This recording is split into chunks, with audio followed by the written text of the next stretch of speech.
Have you ever made a wish in a fountain or well and were disappointed that it didn't come true? That's because you did it wrong. Let me guess. You tossed your coin into a marginally glorified bird bath, just asked for something off the top of your head, and expected some vague, benevolent supernatural force to go, "Sure, no problem," and hand it to you on a silver platter. I'm afraid it's not quite that simple. Even the most cursory examination of mythology, religion, and folklore will tell you that any gods, fae, or spirits who might be inclined to grant your wish are fickle creatures. They're sticklers for rituals, and they're easily offended. If you want your wish granted, it will be on their terms. And you need to tread carefully, lest you falter and instead earn their ire rather than their favor. So the first thing you need to do is choose a wishing well. Mall fountains are obviously no good since they're purely ornamental and their money is eventually collected by their proprietors or too easily stolen by unscrupulous patrons. Malls are also far too crowded and modern, along with being cathedrals to capitalism and consumerism, two things which most ancient spirits aren't overly fond of. What you need to find is a functional well, one that is or was the primary or even sole source of potable water for the locals. It must have sustained life at some point, making it sacred. The ideal candidate will be older than 120 years, older than any mortal who still walks upon the earth. It should look like the proverbial fairy tale well, made of moss-covered bricks with a bucket, hand-cranked pulley, and a roof. It needs to be in a rural area, the more bucolic the better, and it should be isolated enough that you can be certain that nobody else will see or hear you make your wish, as this will be a confidential arrangement between you and your preternatural benefactor. Bonus points if the area has been abandoned and reclaimed by nature. And if you should stumble upon a well within a circle of wild mushrooms, you've hit the jackpot. The well needs to be deep enough that you can't see the bottom, and for any coins you toss in to be effectively irretrievable. A wish will only be considered if the coin lands heads up, and if you're unaware which side it landed on. However, the well can't be so deep that you won't be able to hear the coin when it hits the water, and the well does need to still have water in it. For the sake of this ritual, dry wells are just holes. Once you've found a suitable wishing well, you'll need to select an equally suitable coin to offer up. Fiat currency is completely worthless here since the powers you're appealing to don't recognize or respect any mortal governments. The coin must be of precious metal, preferably silver. It doesn't have to be pure silver, but the purer the better. Silver, as you're maybe vaguely aware, possesses thaumaturgical qualities. This makes it even more valuable than gold to those of us who dabble in the occult. Copper is also acceptable, however. Silver and copper both have biocidal effects that help keep water clean. By throwing in a coin of silver or copper, you're performing a civil service, purifying the drinking water and keeping it safe for your fellows, pleasing the gods. Now, like the well, the coin must be older than 120 years, and one that predates industrial minting practices would be even better. The best possible coin of all would be one that you didn't purchase or seek, but rather, one that came to you by sheer luck. About now, you might be thinking that such a coin would probably be pretty valuable in terms of ordinary material wealth, and that's the point. See, no one's going to trade you a wish for pocket change. The offering is a sacrifice. You have to show that you're first willing to give up something of some worth to prove that you're sincere, and that this wish is not just some mere passing fancy. The granting of boons to mortals is not something that spirit folk do casually, and they will be gravely offended if you were to treat it as such. That said, you must choose your wish wisely. It needs to be worth the spirit's time to grant it, but it also can't be greedy or excessive. You want to try to avoid wishes that are overly materialistic or selfish. As a general rule, spirits regard the material plane as illusory and consider everything in creation to be highly interconnected and interdependent.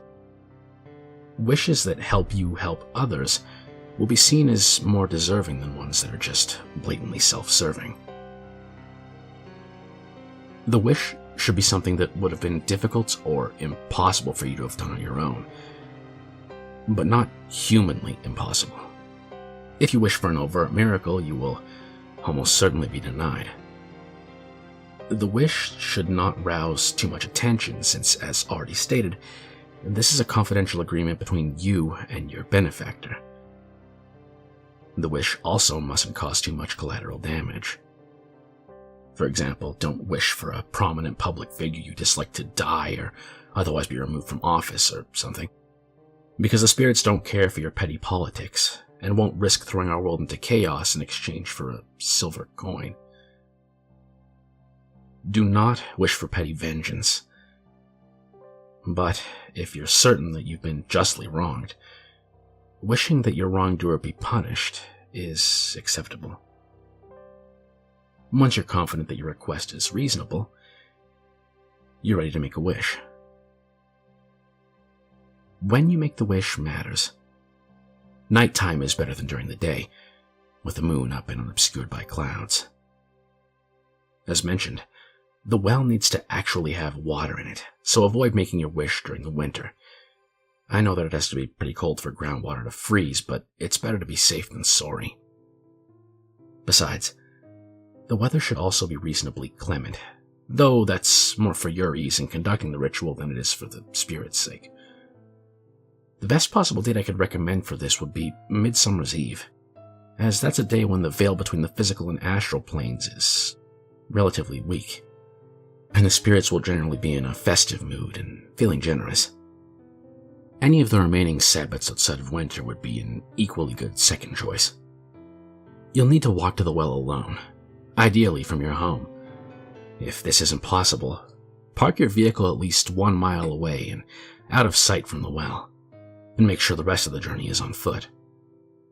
This constitutes a token pilgrimage and is the first part of the ritual. Carry no weapons, no electronics, and the only money on your person should be what you intend to sacrifice.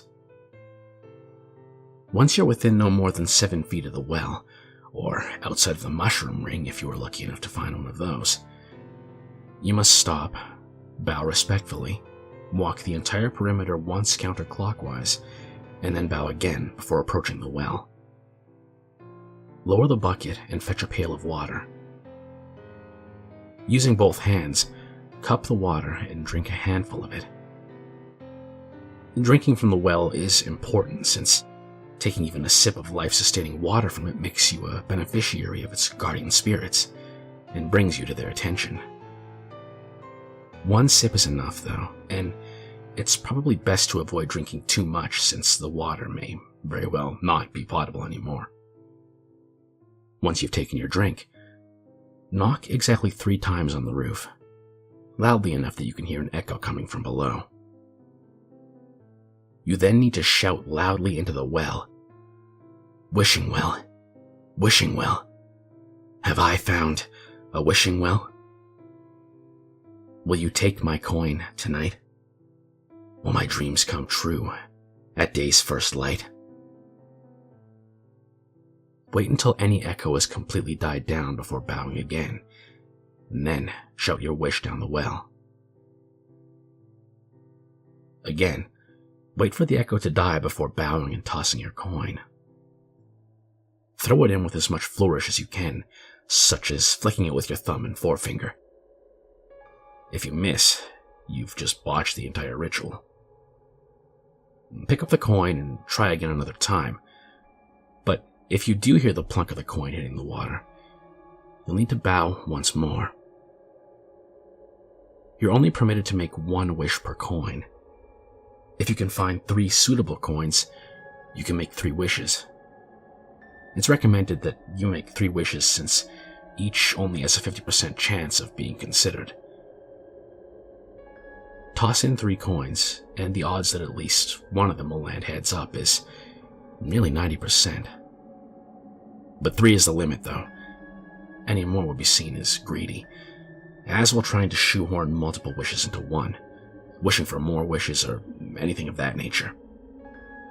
Basically, any attempt to cheat your benefactors will offend them, and you need them to like you for this to work. So after you've made your wish or wishes, walk the perimeter clockwise, bow, and then return to your home or vehicle. You must wait at least a year and a day before using that wishing well again. But if you can find another well, you're free to use it whenever you please. It's important to note that the wish you're making is an open offer of sorts, and there's no guarantee any spirit will take it up. If one does, there's a not insignificant chance that it will be mischievous, malevolent, or even just plain incompetent.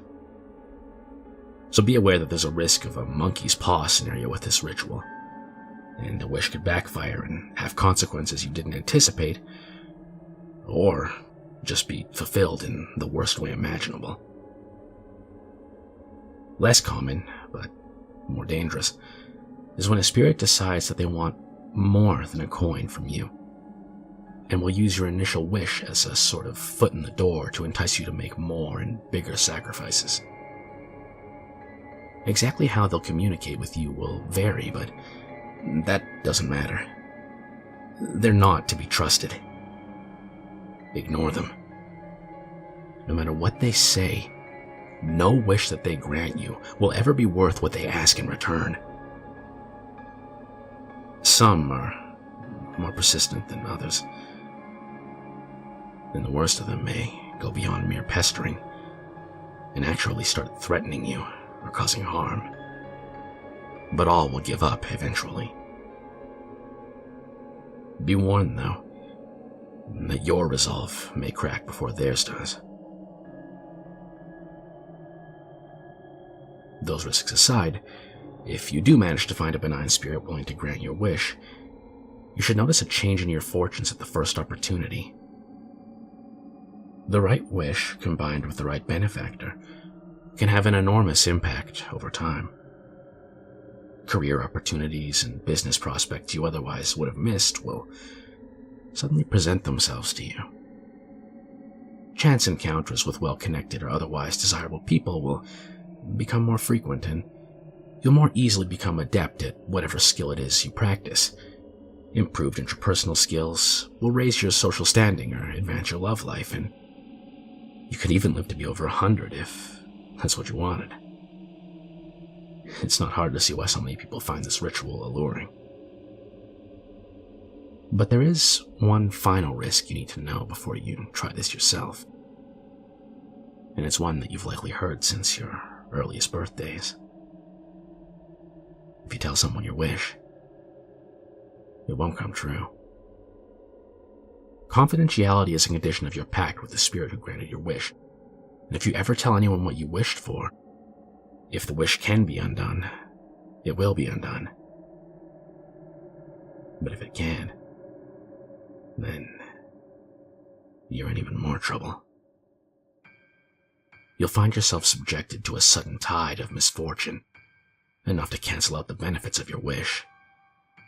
Not just in the present, but every benefit you've ever derived from it. That's if the spirit is content with just merely annulling the wish, because they may feel that you deserve additional punishment for your breach of contract, or that it would perhaps be prudent to make an example of you. As I said, they're sticklers and easily offended. You will almost certainly be tempted to make another wish to undo the damage, but this is the worst thing you could possibly do, because the offended spirit will no longer be willing to consider wishes from you, and trying to get one spirit to undo the work of another would be seen as a most egregious sin. Not that another spirit would ever consider your request in the first place, as you've effectively been blacklisted by them at this point. Anyone who's ever attempted to make a wish after telling someone else what they wished for or even telling someone what they planned to wish for before actually doing it, has never returned, and were never seen or heard from again.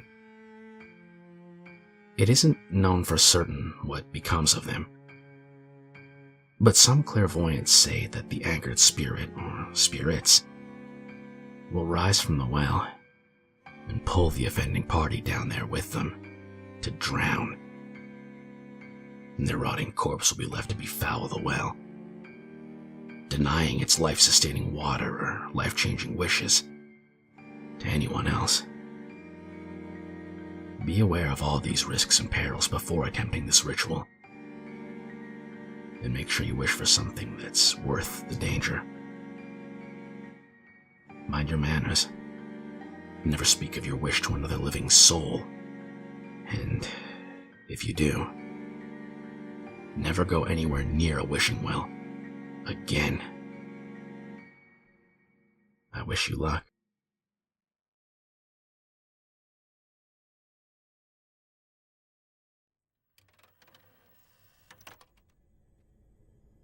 Kokkuri-San is the most famous scary game in Japan.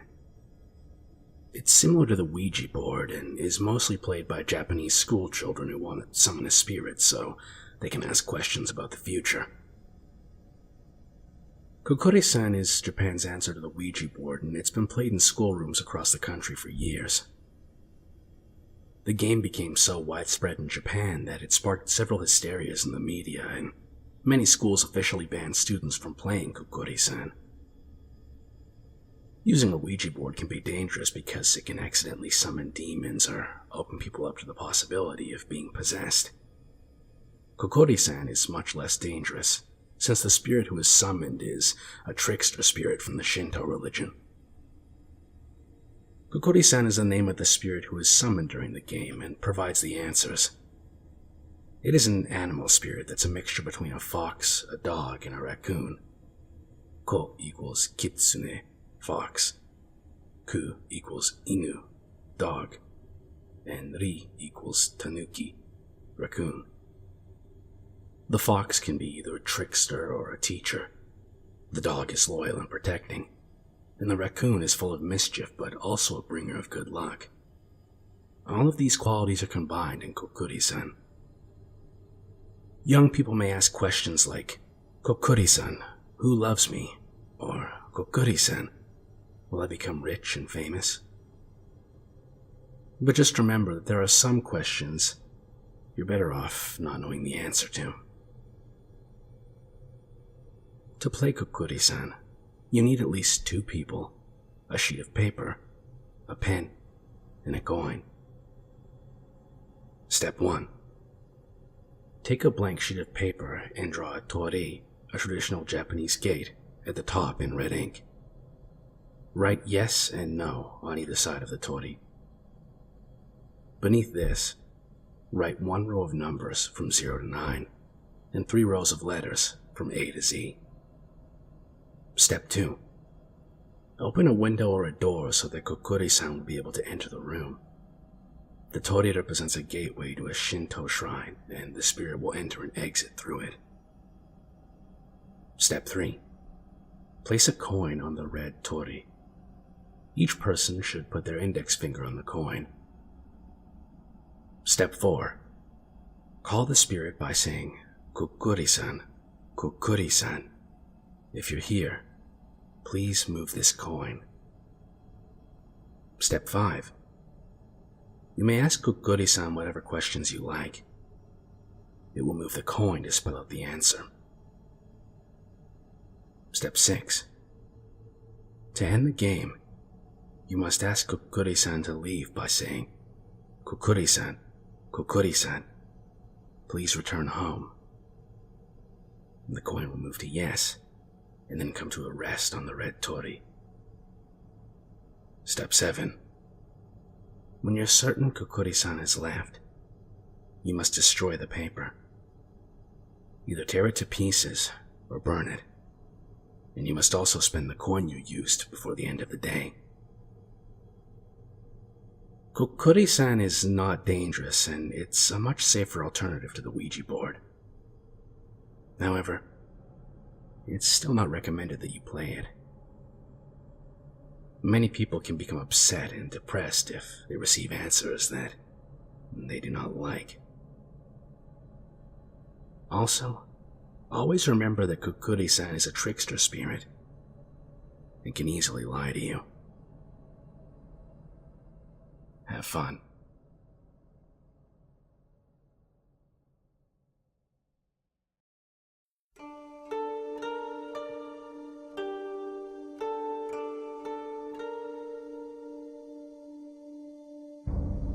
Hyaku Monogatari, or 100 Ghost Stories, is a classic Japanese ritual used for summoning a ghost, called Hyaku Monogatari.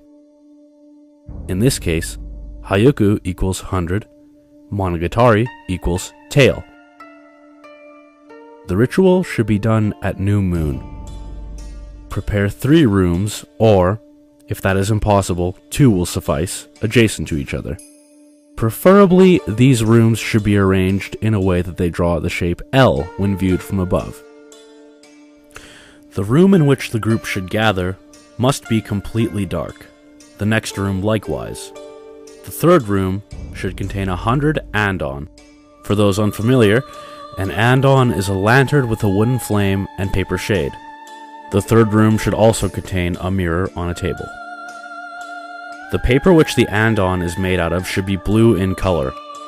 All participants should also be attired in blue, and all should enter the first room without carrying swords. Put away any other weapons and such dangerous objects from the room, although in the ancient days there were some who would adorn the room with a sword, which was used to ward off evil. When a story is told, the storyteller has to grope his way in the dark to the third room, where he is to put out 1 Anton, look himself in the mirror, and return to the first room once more. The group is allowed to continue storytelling while the previous storyteller is away. The stories here do not have to be about ghosts or monsters. They can be about stories of an enigma or a curse. When all the stories are told and the true darkness descends, something supernatural is said to occur. In reality, when they used to perform such rituals, they often stopped at the 99th story and waited until the daybreak. This was because the true purpose of the ritual was to test one's courage, and they did not want the risk of actually summoning a supernatural being. I have to post this story everywhere I can.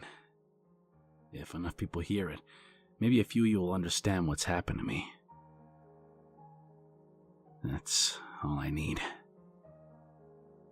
Someone has to understand. The shoes were on my couch this morning, pressing into the cushion like there was a whole person's weight on them. I would burn them, but I don't want to get close.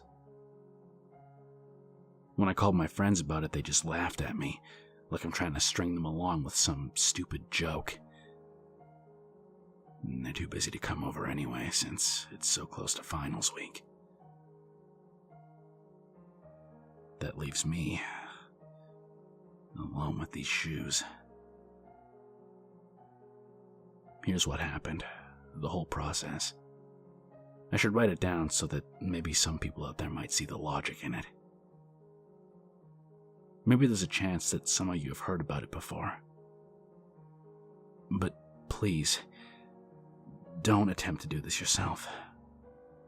It's terrible, and it's real, and I just want people to understand what I'm going through. Last semester, a guy in my theology class was talking about some pagan traditions, power words, and special witch recipes and stuff of that sort. He knew a lot on account of it being the subject for his term paper. But he told me he knew even more.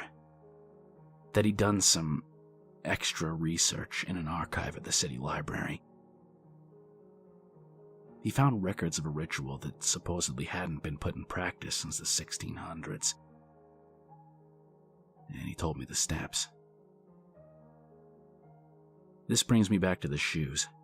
They had to be 11 inches in length, about the length of most men's size 11 shoes. The type of shoe didn't matter, as far as he knew, but they were to be placed on a basement floor at least 1 story underground, with the heels together and the toes pointed somewhere about 30 degrees apart. I really don't get why any of these details mattered. Maybe some of you guys out there will understand it better, but I did exactly as the rules said. I wanted to see if anything might happen. I even snapped a picture of the shoes on my phone, just in case. There was one other item I had to bring. A large pitcher full of dirt. I took it from my backyard and brought it downstairs with me, feeling stupid for going through with this. After placing the shoes, I spread the dirt around them in a thick circle. Exactly how thick wasn't specified, so I just made it about a few inches around on all sides. As I spread the dirt, I repeated this sort of chant that the guy had told me. "Wake up, Mr. Strider. Wake up, Mr. Strider." For the life of me, I can't think of a single person with the name Strider. It's a weird name, but I said it anyway. So then, after putting down all the dirt, I sat with my back to the circle like he told me to. There couldn't be any lights on, he said, except fire, and I wasn't about to smoke out my basement with a bunch of burning logs, so all I had were a few candles. I don't know why I went through with this. I didn't even know the guy very well, and now I'm freaking out. They were on my couch this morning. Okay, here are the next steps that I took. I waited in the dark for what might have been 5 minutes, but I'm not sure. That's the point. The guy told me I had to wait until I began losing my sense of time. That's when the magic can happen, so he said. If you hear noise or feel movement, the rule is to hold your breath for at least 10 seconds. If you hold your breath long enough to leave the room and walk upstairs, then you can end the ritual. I didn't hear or feel anything at the time, so I sat there. I just kept waiting. Once the time passed, there were only a few more steps. I asked, "Are you awake, Mr. Strider?" I paused for a few seconds after, and then I looked over my shoulder. The guy said that if the dirt looked like it was moved, I was supposed to turn back away as fast as I could and hold my breath. He didn't say that there might be a pair of legs attached to the shoes, which was exactly what I saw. The legs weren't human. They were deformed and slick from some sort of fluid. The skin was gray, with what looked like pieces of bone poking out. It makes me nauseous just remembering what little I saw. I forgot to hold my breath. I just ran upstairs and shut the door. I swear I heard another set of steps following me. Maybe I should have just called the police right that instant. It was just so dark down there that I convinced myself I was imagining stuff from the shadows. Now I know I wasn't imagining it. I should have gotten help from the start. I came home late last night, and after turning off the kitchen light when I was done making dinner, I saw them in the doorway. Until that moment, I'd convinced myself I was just being stupid. That's when I knew I was fucking cursed. Something's inhabiting those shoes, and I don't have a damn clue how to stop it. I'm too scared to even get close. Even when I don't see them, I can hear movements sometimes. Steps that sound heavier than mine. It doesn't seem to care whether it's dark anymore. The light was streaming in through my windows this morning, and it was just waiting for me, planted on the couch. There's been imprints on the carpeting in weird places, the kind that come when something really heavy is sat in one spot for a long time. I'm sitting in the bathroom right now, and I swear I can see a patch of darkness under the crack in the door. It's probably standing right outside. I don't want to sleep here tonight. I'm scared I'll wake up to this thing pressing down on my chest.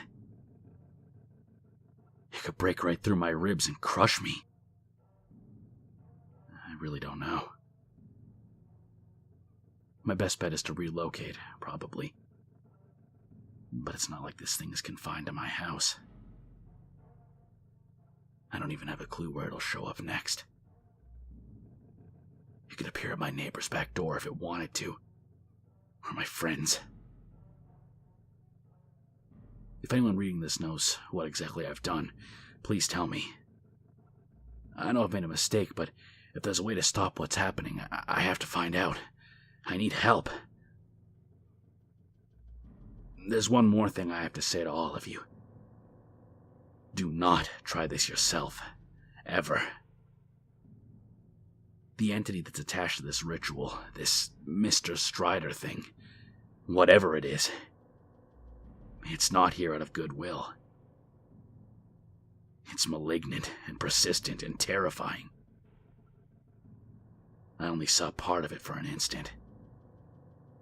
But even that brief glimpse of its legs was enough to know that I had a reason to fear it.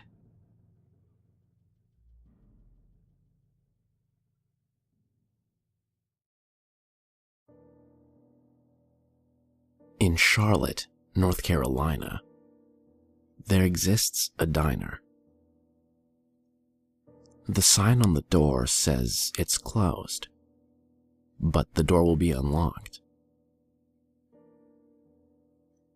You can walk inside if you like, but know that if you do, you cannot leave until your task is completed. Inside, it'll be too dark to distinguish any details in the room, regardless of time. Walk forward. Do not turn left or right. The distance you walk varies, but it's always longer than the building would physically allow. Eventually, you will reach a stairway. You will know this because a dim light will shine at the bottom of the stairwell. Before you descend, speak these words. I've come to make a deal with the Night Mother. You will hear a sinister growl in reply. You are now free to descend the stairs. Should the light from the stairs ever cease to shine, you can try running. The Night Mother's children love a bit of exercise before a feast. Should the light not go out, however, when you reach the bottom of the stairwell, call the Night Mother. Then you will black out. You will wake up in a small, dark room illuminated by a single hanging light bulb. Stand up. You will notice that there is a wooden chair and table. Sit in the chair. On the other side is the Night Mother.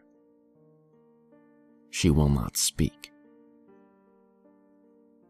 Tell the Night Mother what you desire most in the world. Be sure that it is something you cannot obtain, because the Night Mother asks a hefty price for the wishes she grants. Once you have told the Night Mother your wish, she will stretch out her hand. It will be nothing but bone and rotted flesh loosely hanging from it. Her fingers will dig into your skull, and your mind will be filled with images of dismembered corpses, deformed animals, and aborted fetuses, among other horrific things. Whatever you see, do not open your eyes. Eventually, the images will stop and the pain will fade, and you will fall into a deep slumber. When you awaken, you will be in front of the diner. You are free to go. When you reach the place that you call home, what you wished for will come into your possession. And now, every night when you sleep, you will dream of the dimly lit room in which your wish was granted, and you must sit down in the chair provided. The Night Mother will give you a picture of someone. The following day, you will see this person, and you must kill them and consume their flesh. Be sure what you wished for was worth it, because you are the Night Mother's slave until the day you die.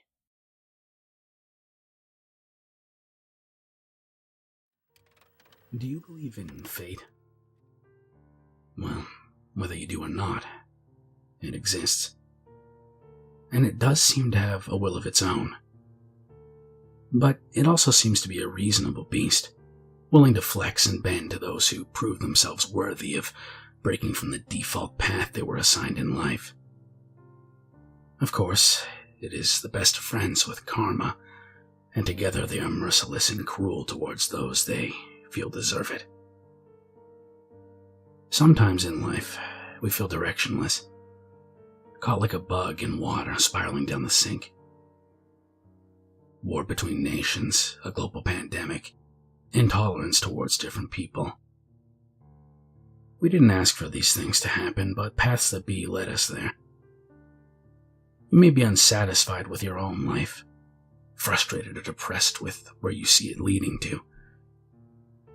Perhaps you have no clue at all, and are just letting fate take complete control and going along with your environment, because you feel you have no power over your own destiny, and because you're scared you'll make a mistake and ruin everything. Or maybe you just don't care anymore. But it doesn't have to be this way. Find some pieces of paper, grid or white, a black marker, some thread, and a needle and some matches. Since this ritual is dealing more with your mind's strength and less your physical bodies, the symbol should be marked slightly differently, but it's a very simple design. A circle with a cross running through the center. There are two options to mark the symbol down. The first is to draw its shape on both of your eyelids, as you cannot draw on your eyes safely, and therefore this is the closest you'll get between the channel of interpretation in your mind. You may use a mirror to help with this, however, should this be too difficult, or should you be lacking eyelids, possibly after having failed a previous ritual, you must use your own body's essence. Prick your finger with a threading needle to draw the symbol with your blood on the paper. Regardless of how you drew the symbol, the ritual will now recognize you as the participant. On the paper you marked with blood, or just a separate piece of paper if you used your eyelids, write down a goal, an objective, something you want out of life. It has to be something very true and dear to your heart, not what outfit to wear tomorrow or find $5 on the sidewalk someday. It has to be a destiny strong enough to sway fate into humoring you with a chance for the duration of the ritual. Once that's done, it's time to prepare the main part of the ritual. On the other side of that first paper, begin drawing squares with your black marker. If it's on white paper, the squares must be 1 inch by 1 inch, and the spaces between them should be a 1/4 inch wide. If you're using grid paper, each black square should be 4 units by 4 units, and the paths between them 1 unit wide. You can do this on as many pieces of paper as you wish, but you must only connect them as minimally as possible, with thread and needle on the corners of the pages. You want to keep the paths between the squares as clear as possible, but clear tape is ill-advised should you fall into a certain pitfall during the ritual and need to end it quickly. You can do this ritual at any time of the day or night, but the room must be enclosed, and no other witnesses. You'll learn why shortly. Make sure there's adequate lighting so that the white and black strands stand out from each other easily, and that no part of the papers are shrouded in darkness. You'll want as much clear vision as possible. Now, an explanation. There are those who died trying to either trick fate or refuse to accept their destiny. And now, their spirits wander the infinite roads of time, witnessing all the living who follow their own destinies, causing these souls to suffer, either through seeing people like them trying to cheat their futures only to fail in the end, or envying those who follow their own roads to a good and bright destiny. What you have created is a replica of the crossroads, where people's paths intertwine and affect each other, whether for better or for worse. To begin the ritual, close your eyes for 10 seconds, breathe in and out deeply, and then stare at the first intersection of white lines you see. Stare there and wait. Soon, the intersections around the one you're staring at will begin to fill in with the ghosts of the crossroads. Don't be alarmed. They won't harm you. Yet. It's a labyrinth, and they're just as lost in there as they were in life. However, the longer you stay, the more they'll begin to recognize your form as not one of their own. Your mind is now connected to this maze, but it is a necessary connection. One of the spots adjacent to your intersection will appear darker than the others. This is the spirit that will lead you to the future you desire, as they once wished for the same thing, or something akin to it. And watching the paths of humanity for eternity, they have learned the way to attain it. Shift your gaze to the intersection with the ghost. It's likely that the ghost will disappear, leaving a brilliant white spot instead. And a new intersection will be the darkest. Your task is to follow that darkest spot from crossroads to crossroads until you can stare straight on at the ghost for 10 whole seconds.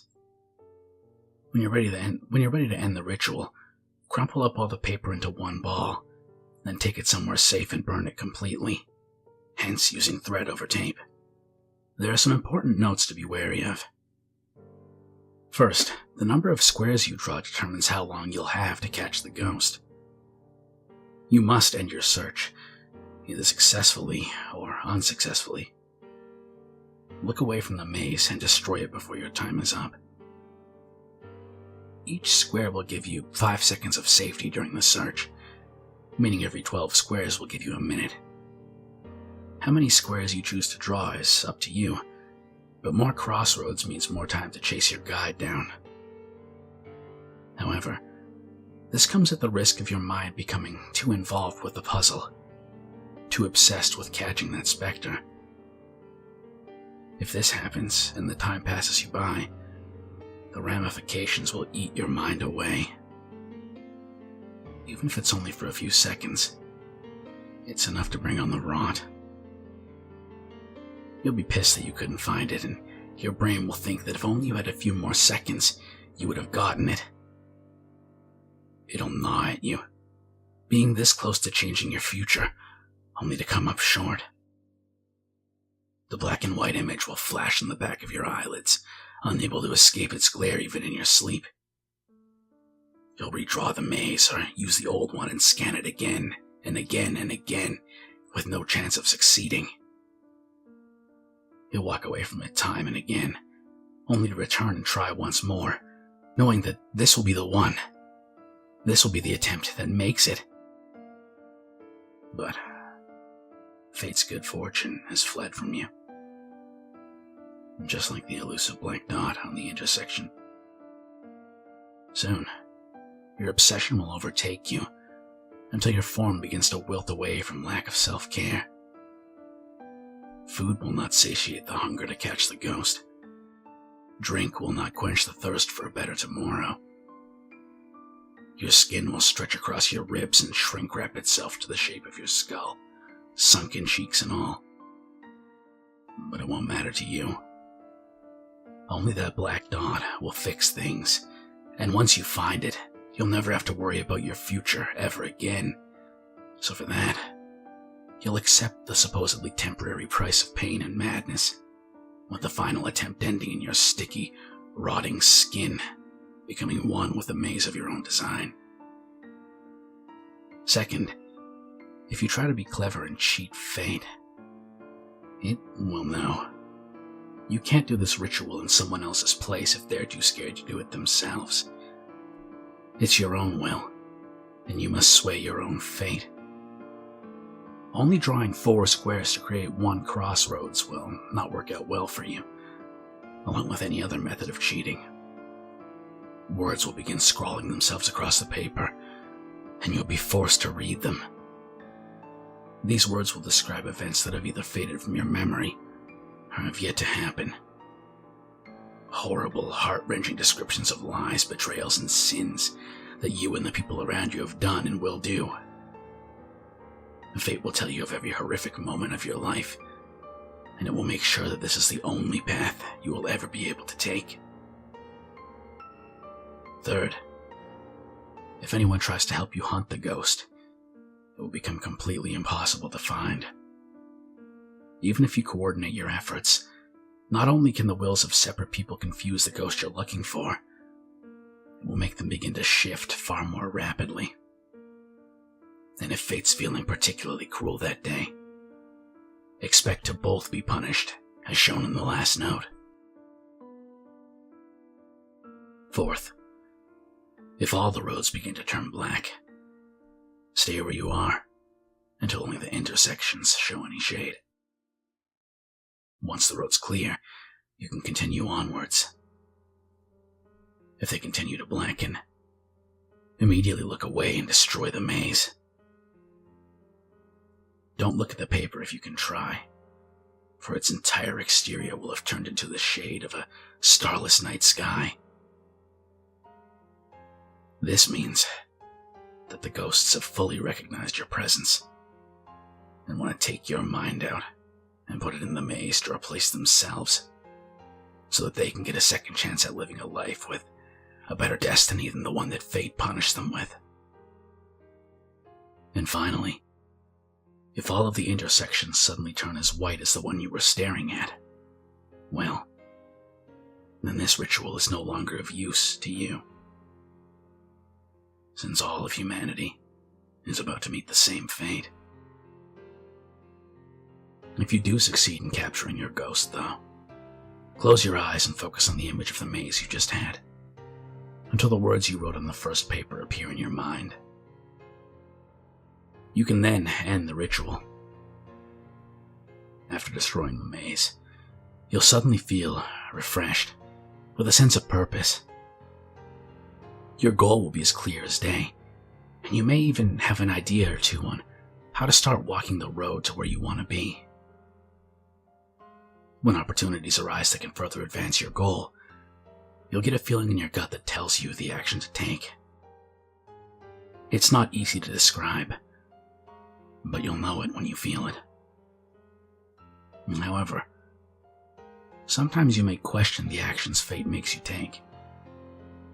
You might not even appreciate the future you picked out for yourself, and if this is ever the case and fate senses your displeasure, you'll be punished for your lack of appreciation for the sacrifices that had to be made and one by one, you'll watch the pieces that hold your current life together reduce you to a destiny that is most undesirable. So, show some thanks and stick to what you wanted in the first place. You already changed your future once, and there are no take-backs.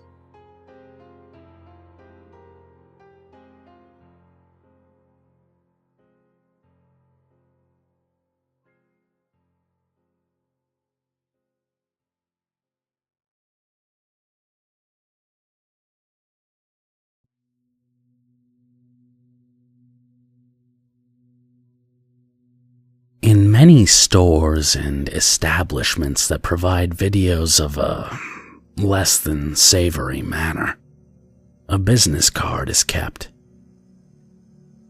Some stores keep it well hidden, locked in a safe, and will deny its existence. Others will show it to you if you ask for it by name. None will have it displayed in the open. On this card is a name, Moonlight Films, and a contact number. It is always a local number. Go to any payphone in your city and dial the number. The answer will be prompt, but all you will hear is silence. Wait 30 seconds, then you will be served. A dry, monotone male voice will ask you a question. Is the road from life to death dark? The correct response is, it is moonlit. If you answer with anything but the correct reply, he will hang up on you. If you fail the first time, I'd suggest not trying again. But if the question is answered properly, the man will say one address in your city and then hang up. Go to this address, and you will find that it is a small, dingy apartment. The carpet will be dirty, the wallpaper flaking and wrinkled, the windows cracked. It will smell of tobacco smoke and decay. On the stained old coffee table, there will be a paper bag. On this bag, your full name will be written in red Sharpie. Open the bag, and you will find an unlabeled videotape. Take it, and place exactly $10.99 in the bag, then leave. You can watch the tape if you like, but you don't have to. I warn you, it's not pleasant. You will see a room or chamber papered in desiccated skin. The furniture will be crafted from flesh and bone. The tape will last approximately 32 minutes and will depict the murder of a person and the subsequent crafting of their body into furnishing. Lampshades made of skin. Tables made of bone. After renting the tape for 1 week, you must return it to the apartment by sliding it through the mail slot when the time is up. After that, never return to the apartment, and definitely don't call the number ever again. I'd also suggest you not keep the tape more than a week. The owners will not be satisfied with a mere late fee. And you know, a good home can never have enough accessories.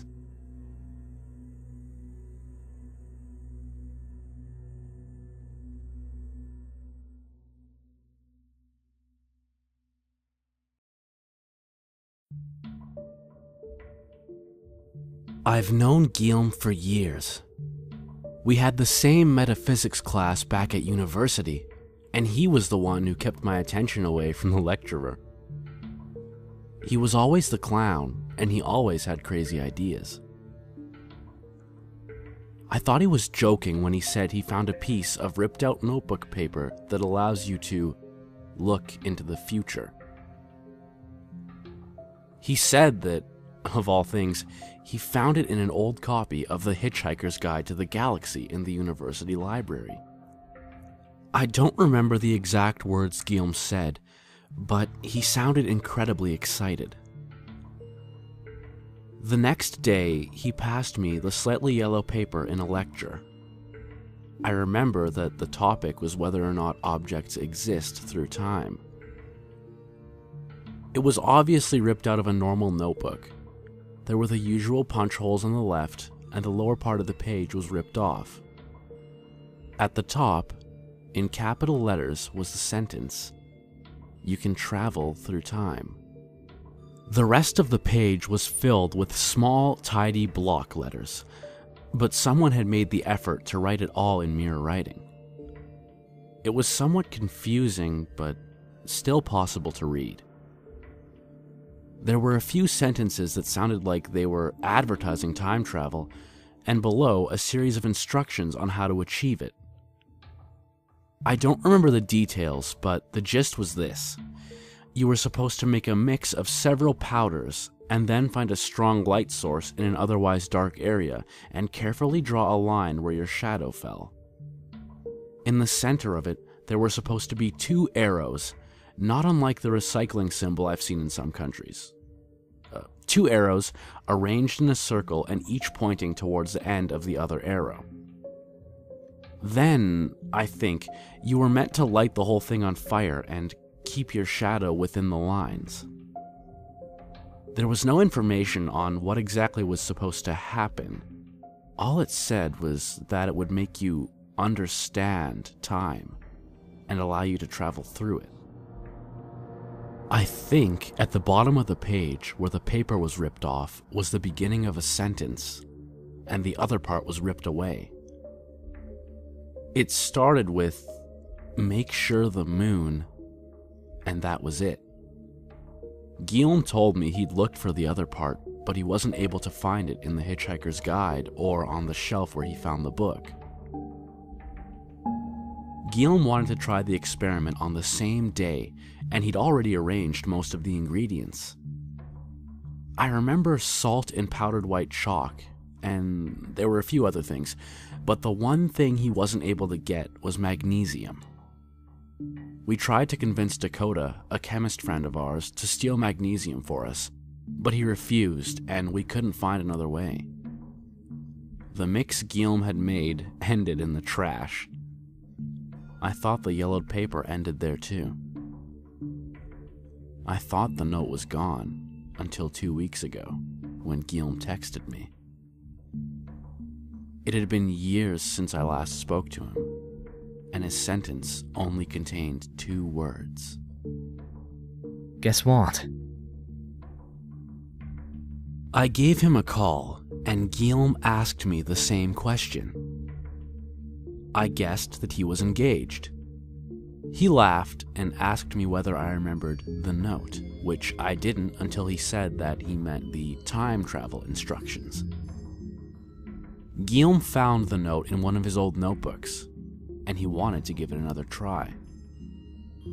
I laughed. I thought he was joking, but we ended up talking for nearly an hour about the good old times.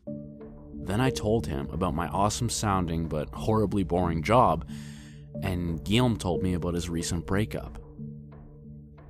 We met up on Friday night, had a great laugh, and just before we said goodbye, Guillaume said that he had all the materials ready and was going to try time travel that very night. I was too tired for his jokes, and like an old man in a young man's body, decided to go home instead. In the morning, I had several messages from Guillaume. 12:14 a.m. Gonna try it now. See you in the future, mate. 12:51 a.m.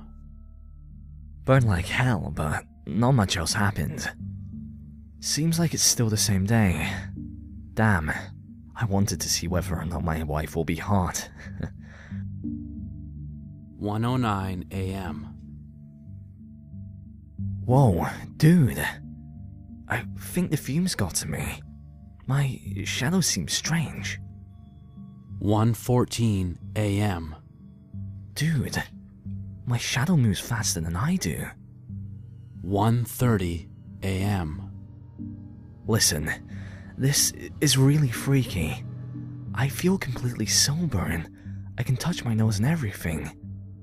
But my shadow is still strange. It looks as if it's predicting my movements. 1:58 a.m. Okay, I think I'm nuts. My shadow just grabbed a glass off the table long before I did. And then it got up. God, I'm serious. My shadow moved as if I got up and took a few steps. It literally left my feet and was a few steps away until I followed. 2:04 a.m. Fuck, man. It's not predicting my movements. It makes me do things. 2:08 a.m.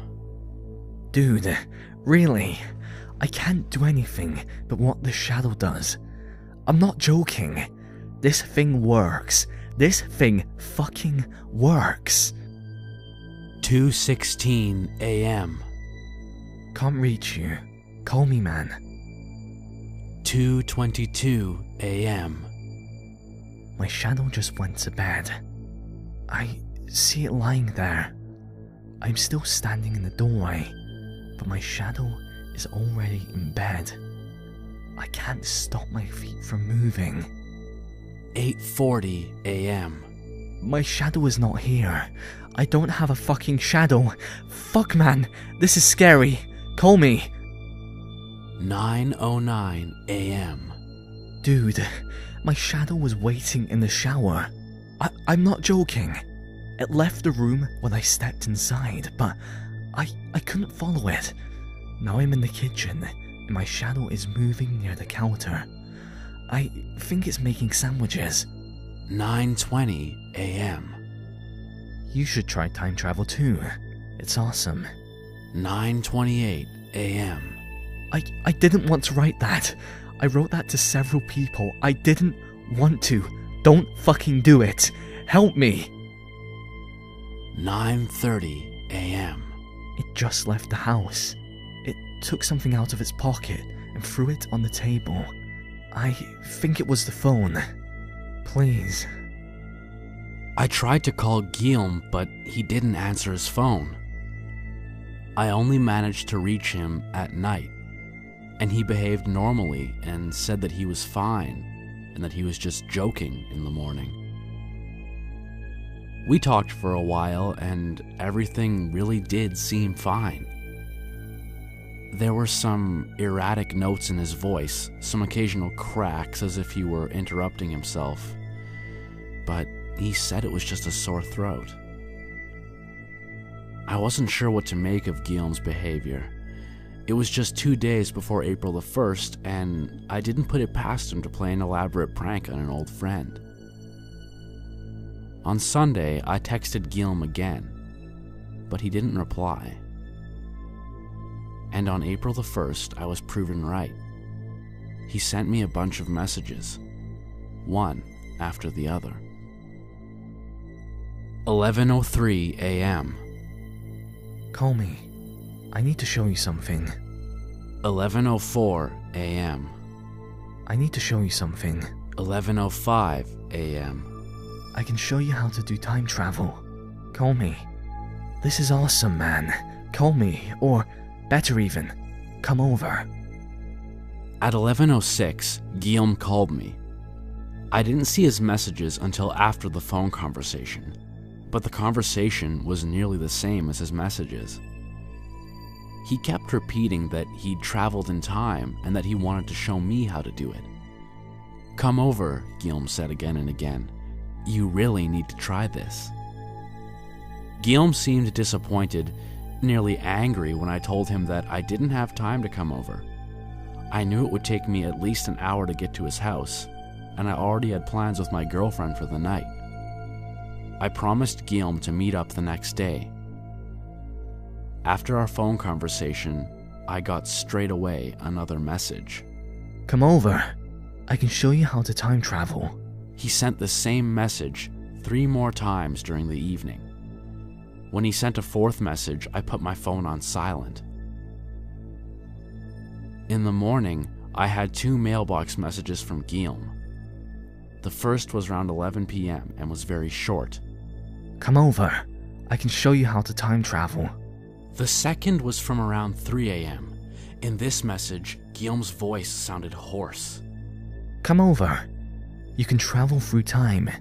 You need to try this. I can show you how to time travel. Come over. You can travel through time. You need to try this. I can show you how to time travel. Come over. You can travel through time. You need to try this. I can show you how to time travel.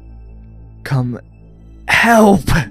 I tried to call Guillaume when I heard this message, but his phone was dead. I checked my email and finally Facebook. His page was filled with several people asking Guillaume to stop spamming them, and one saying that he must have a spam bot in his email. Then I saw his status from 1 a.m. that same morning. I can show you how to time travel. It had about 40 likes and several comments. The first were asking Guillaume for his secret, but the latter comments were all asking Guillaume to stop spamming their inboxes. Throughout the night, he'd sent me 14 messages, nearly all identical except for 2 of them that had spelling errors. They all said the exact same thing. I can show you how to time travel. I wrote back, asking him to stop and tried again to call him, but his phone was still dead. The whole day I was unable to get in touch with him. Text messages, phone, email, Facebook, Guillaume didn't respond to any of them. I wasn't sure whether he was still available for our evening meetup, but still, right after work I drove over to his place. I hadn't been there in years and got lost on the way. My mobile GPS finally led me in the right direction. Just then, when I was about 5 minutes from his house, I got another message from Guillaume. When you come over, I can show you how to time travel. Guillaume's house looked strange. All the curtains were drawn, and his car was parked half on the street and half on his front lawn. I stopped my car in front of his garage. Before I was even able to get out of the car, Guillaume came running out of the front door. He had a wide grin on his pale face. Come in, he shouted. Quick, come in. He grabbed my arm and pulled me away before I was even able to lock the car. What the hell's wrong with you? I asked. Everything is great, Guillaume said. I can show you how to time travel. I decided to play along with his joke. I felt guilty that he'd had it planned for April Fools all along, and was sad that I hadn't been there.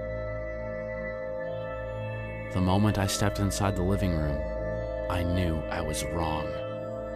Come in, said Guillaume. The curtains on the back windows were drawn too, and the furniture was pushed towards the walls. Only one large floor lamp was lighting the room from the direction of the kitchen. On the wooden floor in the center of the living room were several plastic sheets. Guillaume pulled me towards one of the 2 plastic sheets lying flat on the floor, a heap of grayish powder at the end near me. 2 more plastic sheets were crumpled in the corner of the room. I noticed they were a darker color. Stay still, said Guillaume, while he placed me at one end of the plastic sheet. He smiled while he grabbed a handful of the white powder and kneeled down. Stay still, he said again. I will show you how to time travel. It took me a moment to realize the single floor lamp behind me, to see my shadow placed perfectly on the sheet. Guillaume quickly moved and placed a thin line of the gray powder around the edges of my shadow. "What are you doing?" I asked. Time travel. He said. When Guillaume reached my head, I had my first realization. Guillaume was using his left hand, but he'd always been right-handed. The grin on Guillaume's face began to grow when he finished my head, grabbed another handful of powder, and moved over to the other side of the sheet to outline the other side of my shadow. The moment Guillaume kneeled down on the other side, I had my second realization. Guillaume didn't have a shadow. I stepped backwards. My shadow grew. Guillaume stopped distributing powder and looked at me. His grin was gone. Stay still, he said. Stop it, I said. I can show you how to time travel, he said. You have to time travel. I took 2 steps toward the front door. Guillaume got up, the powder still in his hand. You have to time travel, he said. Guillaume took a few steps towards me. I took a few steps towards the door. Guillaume quickly followed me. I took another step, then began to run. Guillaume was closely behind me. Time travel, he screamed. I pulled the front door open. Guillaume tried to grab my arm, but I pulled it away and ran out the door. He froze for a moment. Then he began to run after me. Time travel, he screamed. I can show you how to time travel. I pulled my car door open, leapt inside, and slammed the door shut. I just managed to lock the door before Guillaume pulled the handle. Guillaume grimaced and stepped backwards. I pushed the key into the ignition and turned it. Outside, Guillaume threw his gray powder onto the floor and pulled something out of his pocket. Just as I began to pull backwards, he lit a match. I will show you how to time travel, he screamed. The car moved away from Guillaume's garage just when the powder began to burn. Only when I got on the street did I realize that the fire was just next to where my car had been. Guillaume hadn't tried to throw the powder on my car. He'd thrown it on my car's shadow. On the drive home, I convinced myself that it was all just a prank. When I got home, I was half expecting to find a video of myself online. Instead, I realized that I couldn't access Guillaume's Facebook page anymore. I still can't. I still can't access his page, and I can't reach him. I thought about calling the police, or maybe social services, or somebody who deals with mental problems. But late that night, I got another text message. It was Dakota, our chemist friend. And since then, he has sent me more than 30 messages. They all say exactly the same thing. Come over. I'll show you how to time travel.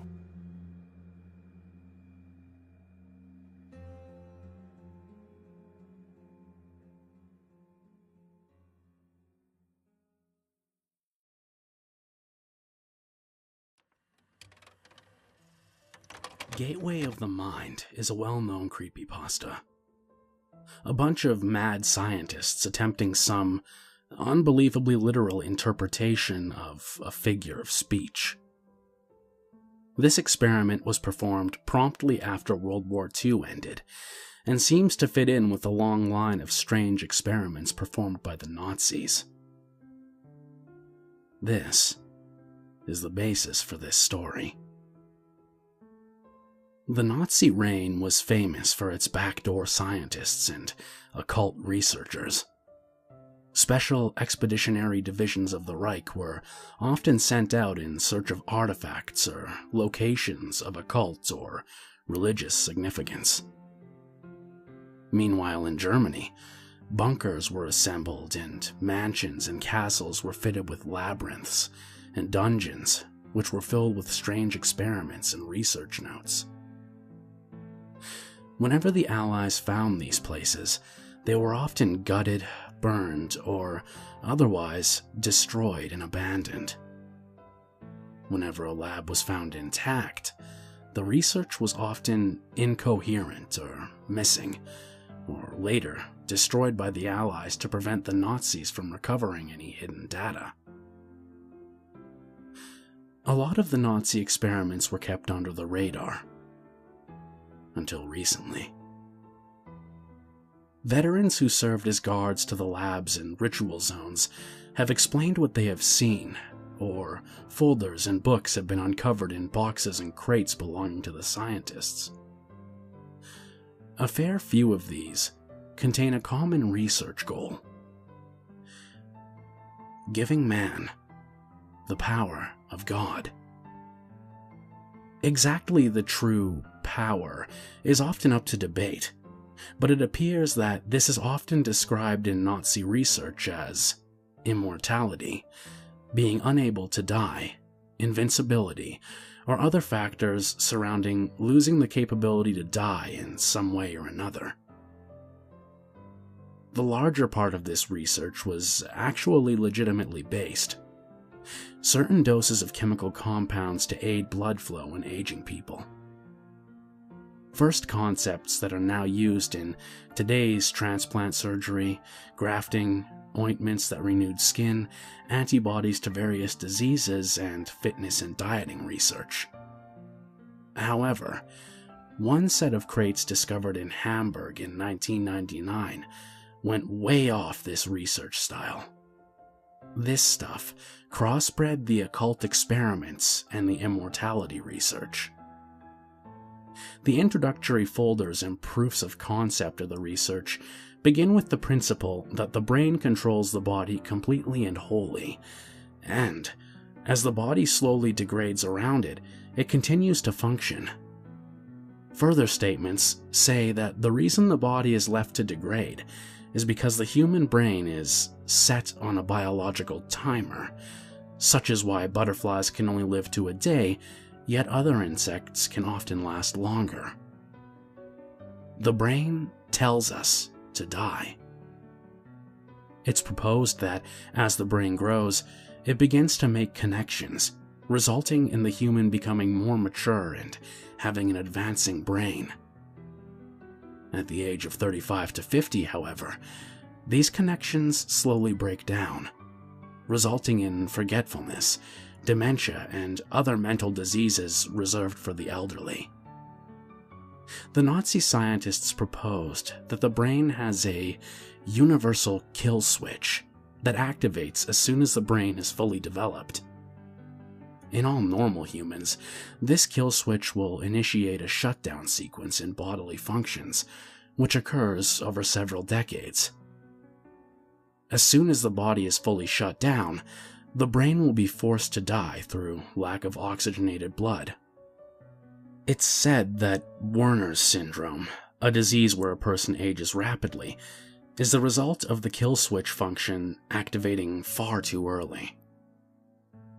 The Nazis proposed that they could remove the kill switch and give the human mind immortality, and from that, complete immortality.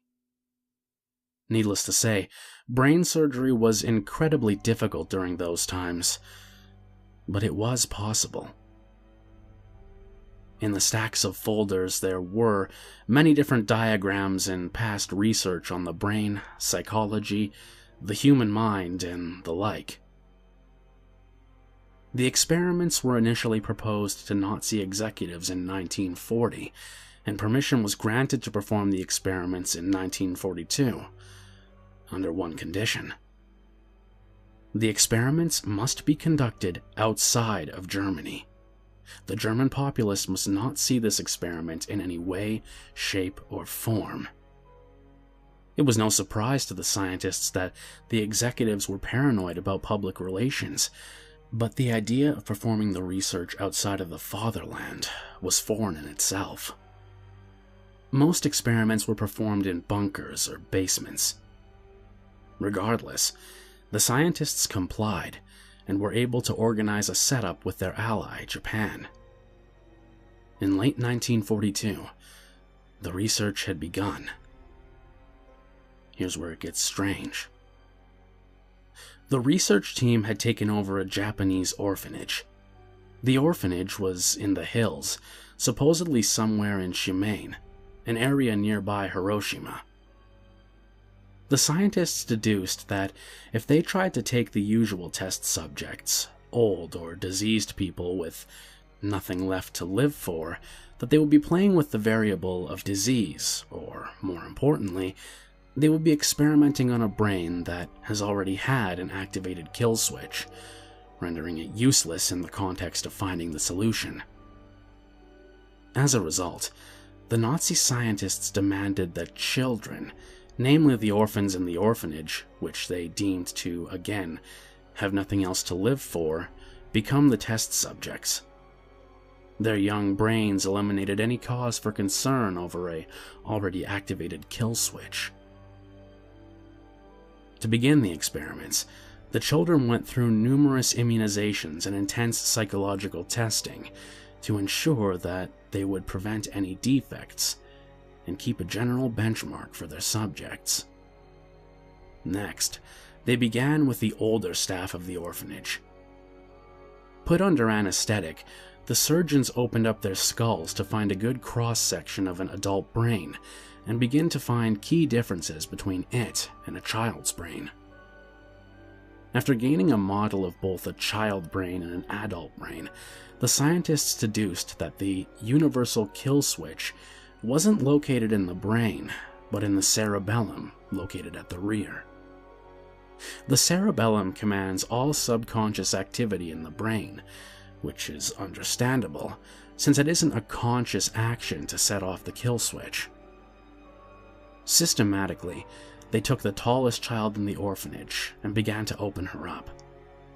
They were about to begin their first kill switch-ectomy. They had managed to open up the cerebellum and remove the part presumed to be the kill switch. However, upon closing the subject up, they found that she had expired.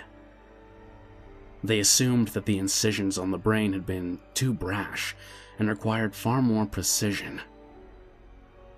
The body was dumped in the forest behind the orphanage. After imports of different tools and different techniques developed, the scientists were finally able to remove the kill switch and successfully revive the patients. In May 1943, they had taken one of the youngest girls in the orphanage and removed the kill switch. The only function she lost was the ability to sweat. After their assumed success, the scientists had celebrated, after which everyone went to sleep. The next morning, the girl did not wake up, and was revealed to be comatose. After a while, she was revived successfully, and the kill switch-ectomies continued. The initial success gave the doctors a new state of mind, one of refreshment. They were able to continue their experiments with the ease of mind that the theory was proven. Well, so they assumed. Before the doctors continued their removal research, they commissioned several doctors in from Moscow who were trained in the practice of bodily revival, technically zombification. However, it relies on the principles of using electric shocks and artificial hearts to power the body back up. They stated that the reason for this was that the original subject always became comatose or clinically dead whenever she went to sleep, and then revived herself in the morning. She had no signs of this behavior before the experiment, and despite the fact that she revived, the doctors did not want to risk a success turning into a failure. The Russian scientists were put to the task of bringing her back to life whenever she expired. After several days of this, the Nazis concluded that it was safe to continue. Project Venom was a Russian experiment to create super soldiers from the theory of Dr. Frankenstein. As a repayment for the use of the Russian scientists, Russia had asked that they combine the research of Project Venom with the Nazis' ongoing experiments. Naturally, the Nazis agreed. However, the limited number of orphans was debilitating, as the Nazis required so many of them and could only offer a single girl. The Russians were content and began their proof of concept. They had artificially created an arm over in Moscow, which was on its way to the orphanage to be grafted on, to prove that amputation and replacement could work. In the meantime, the Russians had to prepare for this. The girl's right arm was amputated. Mysteriously, shortly after, the Russian scientists packed up their equipment and left. The replacement arm never came, and the girl was left with a bandage strapped over her kimono perpetually. The Russians were said to have left with a fearful haste, as if suddenly the air had turned too cold for their tastes. One child out of the whole orphanage did not approve of the scientists' presence. In her acts of rebellion, she stole paperwork and ripped it to shreds, broke glassware, and wrecked surgery theaters. Despite her young age, only 8 years old, and size, she had a surprising capacity for destruction. It was noted in a journal that she was heterochromic as well, brown and blue eyes from left to right. The senior scientists despised her, but could not restrain her without arousing suspicion. Instead, they ordered the Nazi soldiers to take care of her. She was brutally beheaded with a blunt bayonet. She wasn't buried and was just left in the woods behind the orphanage. The soldiers told the caretakers that she had found a new family. The Nazi scientists attempted to play around with their successful experiment by trying different aspects to it. Sadly, none of them worked. Here's a list of them. Entry through the forehead, performed on a 10-year-old boy. Skull was deformed, and the boy had been virtually lobotomized by the end of it. However, he wasn't vegetative as a result, although he was mentally retarded due to the experiment. Entry through the lower jaw, performed on a 6-year-old girl. The tongue and most of the flesh on the lower jaw was removed and could not be replaced. The subject's sinuses were also scrambled. Entry through the side of the head. Subject was reluctantly half-deaf. It should also be noted that there was no anesthetic during this surgery, and the screams were truly mortifying, as most journals read. Despite the failure of these, the kill switches were still removed, and the subjects acted in much the same way as the first girl, expiring upon sleep. However, they were reduced to a mere 10 people due to all the previous failures.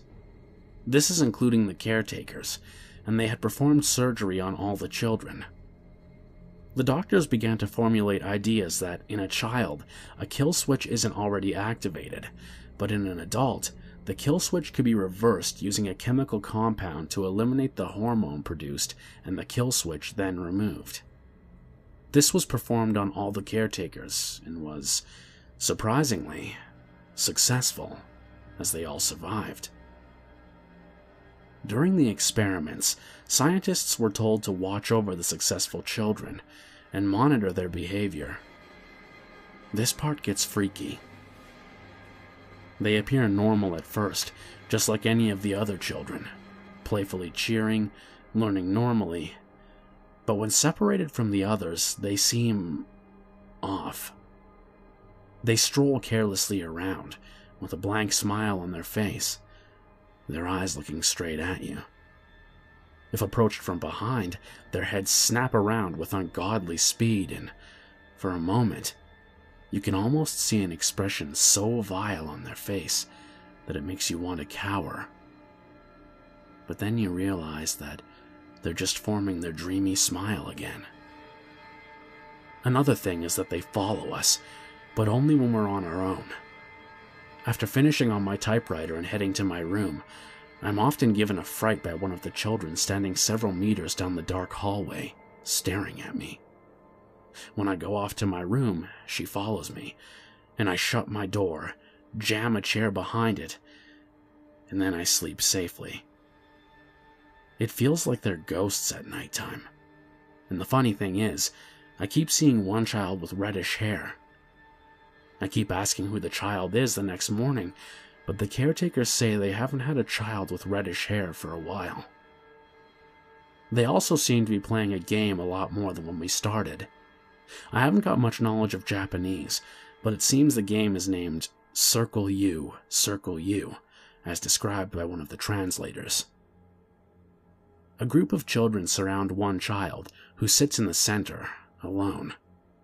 They link arms and begin to move in a circular manner around the child, making scary faces at them and singing an eerie chant. You lose if you flinch. Upon talking to them, I've noticed that they seem more dreamy, forgetful, and somewhat blank, as if the experiments wiped their memories as well. But it's not an innocent type of dreamy, rather something more sinister. They stare at you with wide eyes and ask you questions that you never thought they would know. One asked, "When your grandmother died, did she really leave you a gold-plated watch?" It may seem crazy, but my honest answer was yes. In early 1945, Hiroshima is bombed, Germany forfeits, and the experiments are ground to a halt. The Germans begin packing up their equipment. Most of them have already returned home due to their mental welfare, stating that they showed signs of insanity. Only 4 scientists remained. After sending the last set of equipment off, the scientists deemed it only justified that they informed the caretakers they were leaving, and they did so. And to the horror of one of the scientists, and the surprise of the rest, the head caretaker said, in fluent German, "Will you play one last game with us?" The 3 scientists agreed, and a circle of children and caretakers formed around them. Now, if you flinch, you lose. The one horrified scientist ran to the last truck and jumped on it without looking back. If you go to Hiroshima, go around the woods and you may find some dirt trails there. If you travel down them, you'll see beautiful forests. But if you travel down one that has had signs of trucks going through, you'll feel cold, and you'll see that a lot of the trees are cut down. But don't wander from the path, or you'll likely get lost in those vast woods. If you pay attention, you'll notice that the tree stumps look like kneeling people, missing heads. If you continue, the air will get cold. Naturally, because you're climbing uphill, right? Of course, eventually you'll reach a clearing with an old stone building in the center, vines covering the place. Go inside if you want to play. As soon as you open the door, a foul smell will come out, similar to that of a rotting corpse. If you look down the hall, it will be dark, regardless of the time of day, since there are no lights. Continue down the hall. Take the first left, and then go down that hall until you see one door that appears to be made of red-colored wood. The rest are brown. Open the door. You will find 10 happy children and caretakers, all wearing kimonos, playing in a normal playroom. One is missing her arm, another is missing his forehead, and a third lacks a jaw, but all are bandaged with clinical precision. The place should be very clean and tidy, dependent on your standard of such things, and well lit. At once, your presence will draw the attention of everyone in the room, including the ones that look far too preoccupied or distracted. They will turn to look at you. Carefree smiles from each of their pleasant faces. The head caretaker, in all her beauty, will ask, "Will you come play with us?" By this time, if you haven't soiled your pants, you really should, to save you the trouble later. If you say no, The door will slam shut on you, and if you try to go down the hallways out the exit, you'll only find another dark hallway. Open any of the brown doors, and you should find operating tables or bunk beds. If you continue down the third hallway, you'll realize that a girl is standing several meters behind you, her face shrouded by shadow. Approach it, and expect your doom. Continue down the hallway, and try not to let her catch up with you. If you say yes, however, you'll be welcomed into the room. The door will close behind you, and everyone will form a circle around you. Now sit down, and don't flinch, a cheerful voice will say. Just follow the instructions, and you will survive. All light will disappear from the room, yet you can see the circle of children, each with a vicious expression on their face. Expressions so vile that you'll probably flinch straight away. If you can stomach that, though, they will begin to move around you, slowly. You may feel one of them lash towards you, but if you look, there will be nothing there, besides the children circling normally. If that wasn't enough, they will begin chanting, Kagome, Kagome. I really can't explain any further. No one ever lives to tell the tale of what happens then. If you flinch before they chant, they simply continue as normal. If you choose to say maybe to the head caretaker, or anything other than yes or no, it's told that the children's expressions will turn mortifying, and they will scream in inhuman voices, "Decide!" If you do anything besides say yes or no from here, it's told that the children or caretakers will slam the door on you. If you turn around, the story varies. Supposedly, your worst fear will be waiting at the other end of the hallway, separating you from your exit. Most notably, this character is Akamanto, or the Rake. The least you could do is greet the creature before he tears you into oblivion. If he has the capacity, he may well respond, and you will die as a polite person.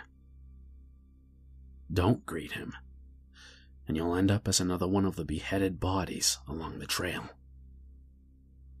If you respond, "I don't understand," and you must be genuine, the head caretaker will say, "Go to your school and watch your children play."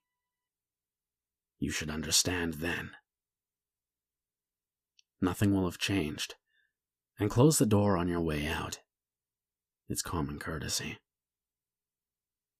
Most creepypastas are fabricated. Some derived from psychological stigma, and others are revamped ghost stories. But there's a small percentage of creepypastas which aren't. Like this.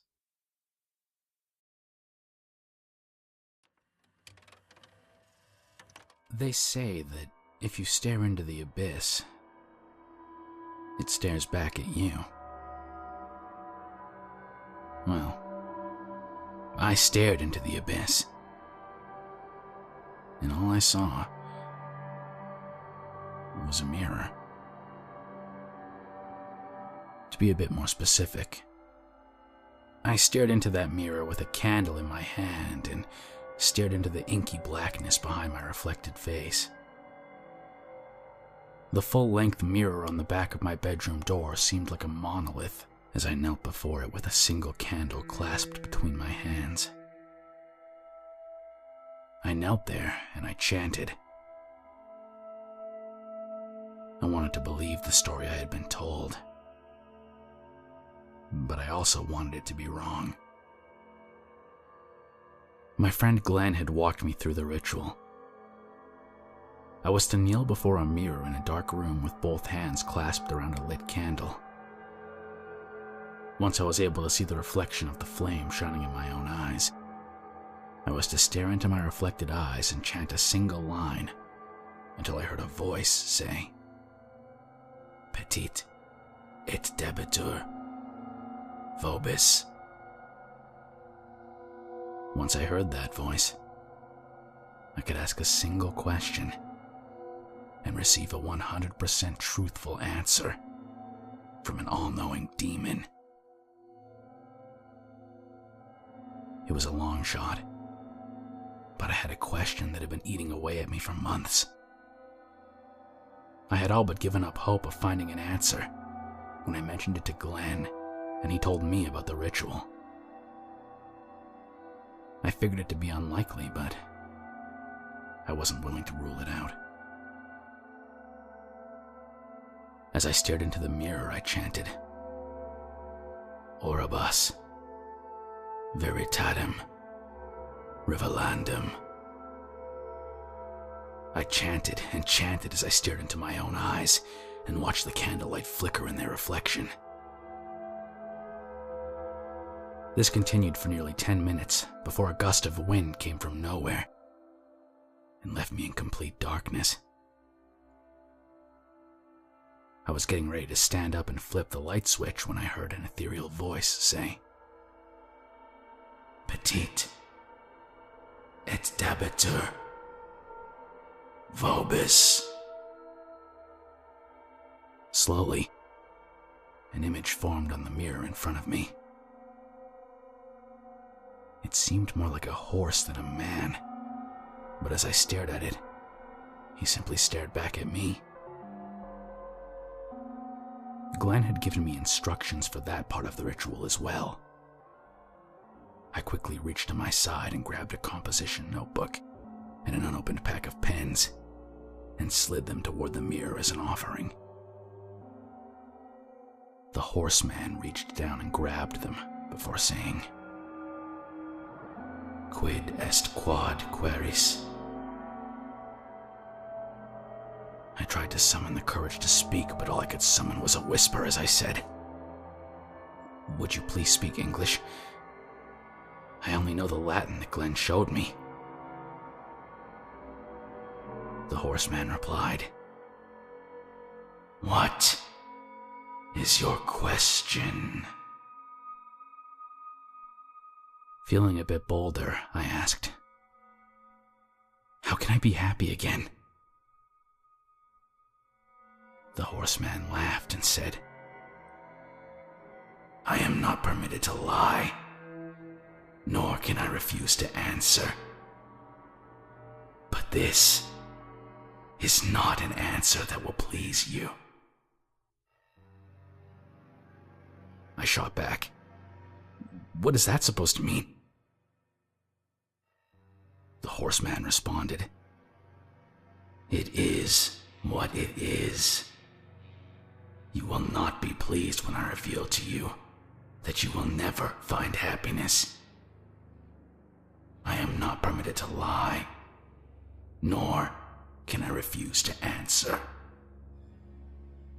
I shouted back, "Why won't I ever be happy again?" The horseman replied sternly, "You are afforded one question, and 2 questions were answered. Release me, and go forward with this knowledge." I replied, "I will not release you until you tell me why I'll never be happy again."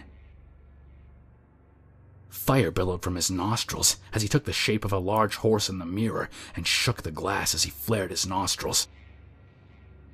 The room glowed in the orange light of the flames as he shouted, "Et non morieris in diebris sectum. Hic est il me pretium." I shouted, "I don't understand you. Speak English." The horseman reverted back to the form of a man with a mane of fire as he slammed his hand against the glass and shouted, "Dimiter me! Release me!" By this point, any courage I had fled in terror. I stumbled through the words as I said the final line that Glenn had given me. Et nunc absolvo vos. With that, the spirit left, and the moonlight began to shine through the window behind me. Having had more of an experience than I had expected, I went to bed. The following morning, I caught up to Glenn at school and told him about my experience. His expression turned to one of stark terror when I repeated the Latin the horseman had shouted at me. When I asked what had him spooked, Glenn simply asked, "You remembered to write, 'You cannot harm me' in the notebook like I asked, right?" I hadn't, but I nodded. Glenn sighed in relief and said, "Then you have nothing to worry about. If you don't write a command in the notebook, the demon can choose your fate." I still don't know what the horseman said to me.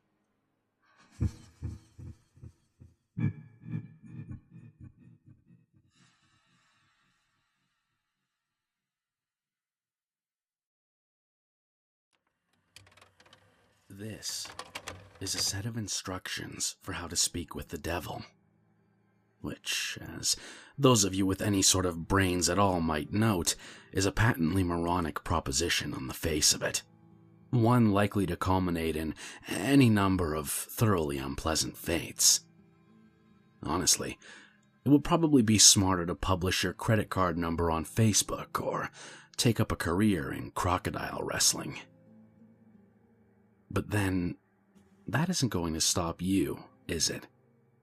Not if you're sincerely interested, at least. Technically, if you do everything just right, there's a fair chance you'll walk away scot-free.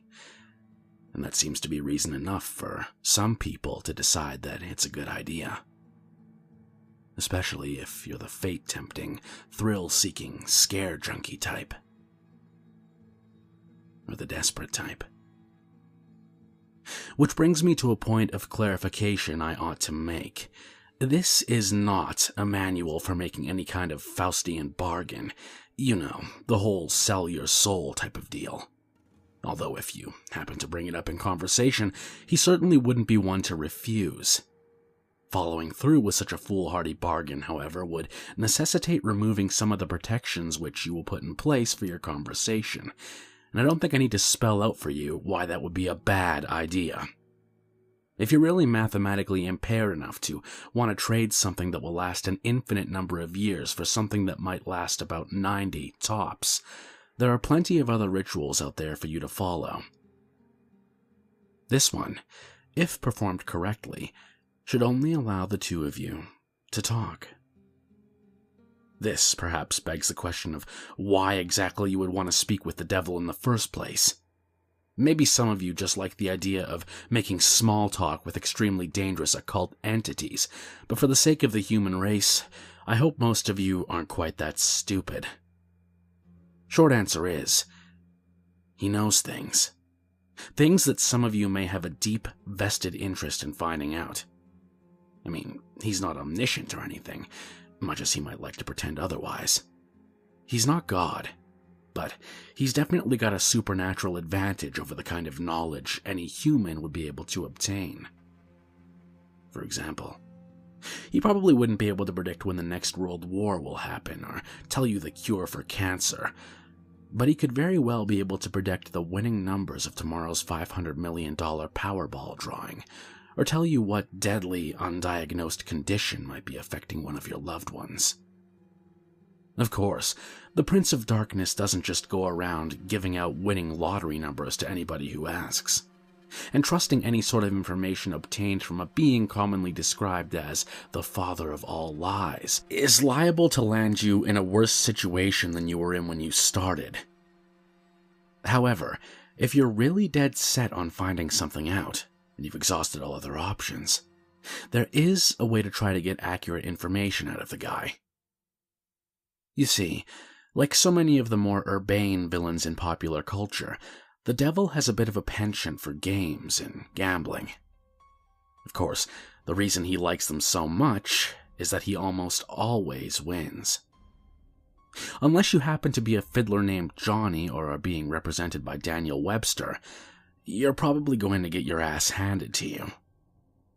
But if you're determined enough to want to face the risks and the long odds, there's a certain game the two of you could play to try to win the information you need. First things first, though. We'll start off with a description of the summoning process, then get into the rules of the game, some tips for how to play, and finally, of course, the inevitable litany of arcane shit that might go horribly wrong. In order to contact your conversational partner, you'll need to go to a church at midnight. It doesn't matter what kind of church, large or small, old or new, liberal or conservative, just as long as you're sure it'll be empty. The last thing you want is for some preacher to walk in on you while you're in the middle of this, for the sake of the preacher's well-being as much as your own. The process will probably work best if you try it on a new moon, or a full moon, or Friday the 13th, or Halloween. The actual day is less important than the psychological effect it has on you. As long as you don't try it on Christmas Eve or something stupid like that, you should be fine. The time is important, though. You don't have to start or end your ritual at exactly 12 a.m. Greenwich Atomic Time or anything, but it's a general rule of thumb that you ought to show up a bit before midnight and have everything set up by no later than 10 or 15 after. Show up a lot before midnight if you don't know how you're going to get in. Shockingly enough, most houses of God do tend to lock their doors at night, at least if no one's there to watch over them. And remember, we want empty. Got it? There are, of course, certain things you need to bring, and certain things you can't bring. For this ritual, you'll need a can full of salt. You won't need to use all of it, but it's always better to have more than you need than to have less. 7 candles, red or white being preferable. Something to light the candles with. You would be shocked how often people forget this. Occult ritual or not, they're not going to magically light themselves. A length of red string, rope, yarn, or thread. A full-length floor or wall mirror. Ideally, you'll want to find one of these already present in the church. They're a bit unwieldy to be lugging around with you during a break-in. However, if there really aren't any there, you'll have to bring your own. You might also find it useful to bring some markers, pencils, paper, a flashlight, and any sort of tools that might be necessary to secure your entrance into the church.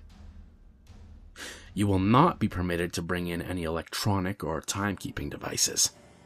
This includes all cell phones, smartphones, tablets, e-readers, MP3 players, PDAs, calculators, wristwatches, pocket watches, kitchen timers, hourglasses, etc., etc., etc. Seriously, it's worse than the SAT. If you're one of those people that has to have your smartphone practically wired into your brain, don't worry. You can bring those things with you to the church as long as you leave them outside the room in which you'll be doing the ritual. If you brought a flashlight, helpful for finding your way around without attracting unwanted attention, leave that outside too. Also, don't bring in any sort of religious paraphernalia to protect you, especially if it pertains to the Abrahamic religions. And yes, if those gothy black cross earrings you're wearing are hanging right side up, they count. If you have any kind of holy symbols like that with you, the devil will simply refuse to show up. Now don't worry, you're not going in totally unprotected. In fact, most of the supplies with you are not for any sort of devil summoning ritual, but for your own protection. Old superstitions and folk magic remedies to guard oneself from evil. From what I know of it, the effect's mostly based on the power of belief, so there are probably numerous other objects, artifacts, and procedures that would work just as well. If you'd like to risk being left helpless at the mercy of the devil in order to test that theory, feel free to experiment. However, for anyone without a psychotic death wish, I'd recommend sticking to the ritual as follows. Once you're sure you have all the right supplies with you, make your way into the church and find some place to set up. It can be anywhere from the main sanctuary where services are held, to a Sunday school classroom, to a walk-in supply closet, as long as you have a sufficient amount of open floor space and are certain not to be disturbed. Set up your mirror first. This is where the devil will appear when you summon him. As such, you mustn't complete the summoning until you've laid down certain wards around it. First, surround the mirror with an unbroken circle of salt. If the mirror is hanging on a wall or door, lay down a semicircle around it instead, making sure that the salt touches the wall on both ends. Then, wrap your red string around the mirror several times.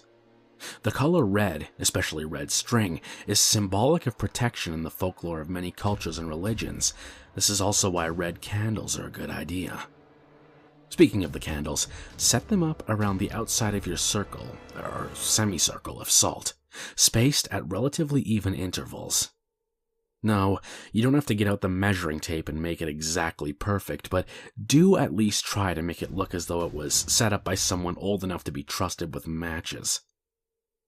Light the candles in a clockwise fashion, being careful not to disturb the salt. If you break the circle, you'll have to start all over again. Once all of the candles are lit and burning strongly, your protective wards are complete.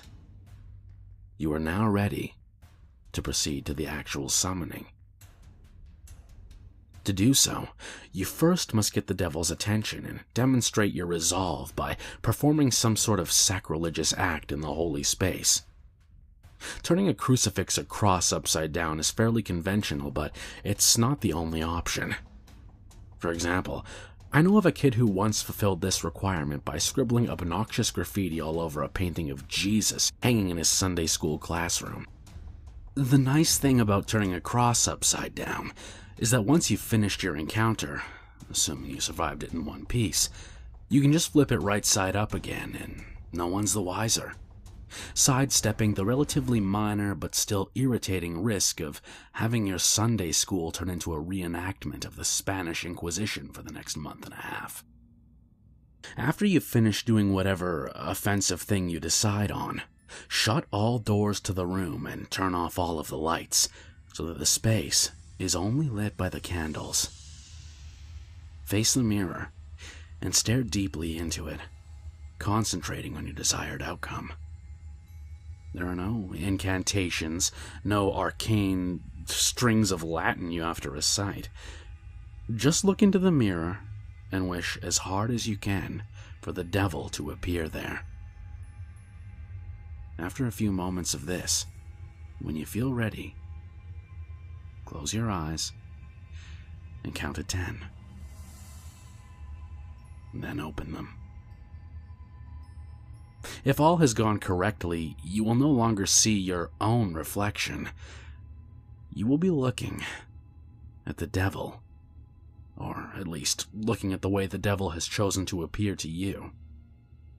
Chances are, he won't look like your conventional red-horned demon with goat legs and a pitchfork, nor any other sort of terrible apparition.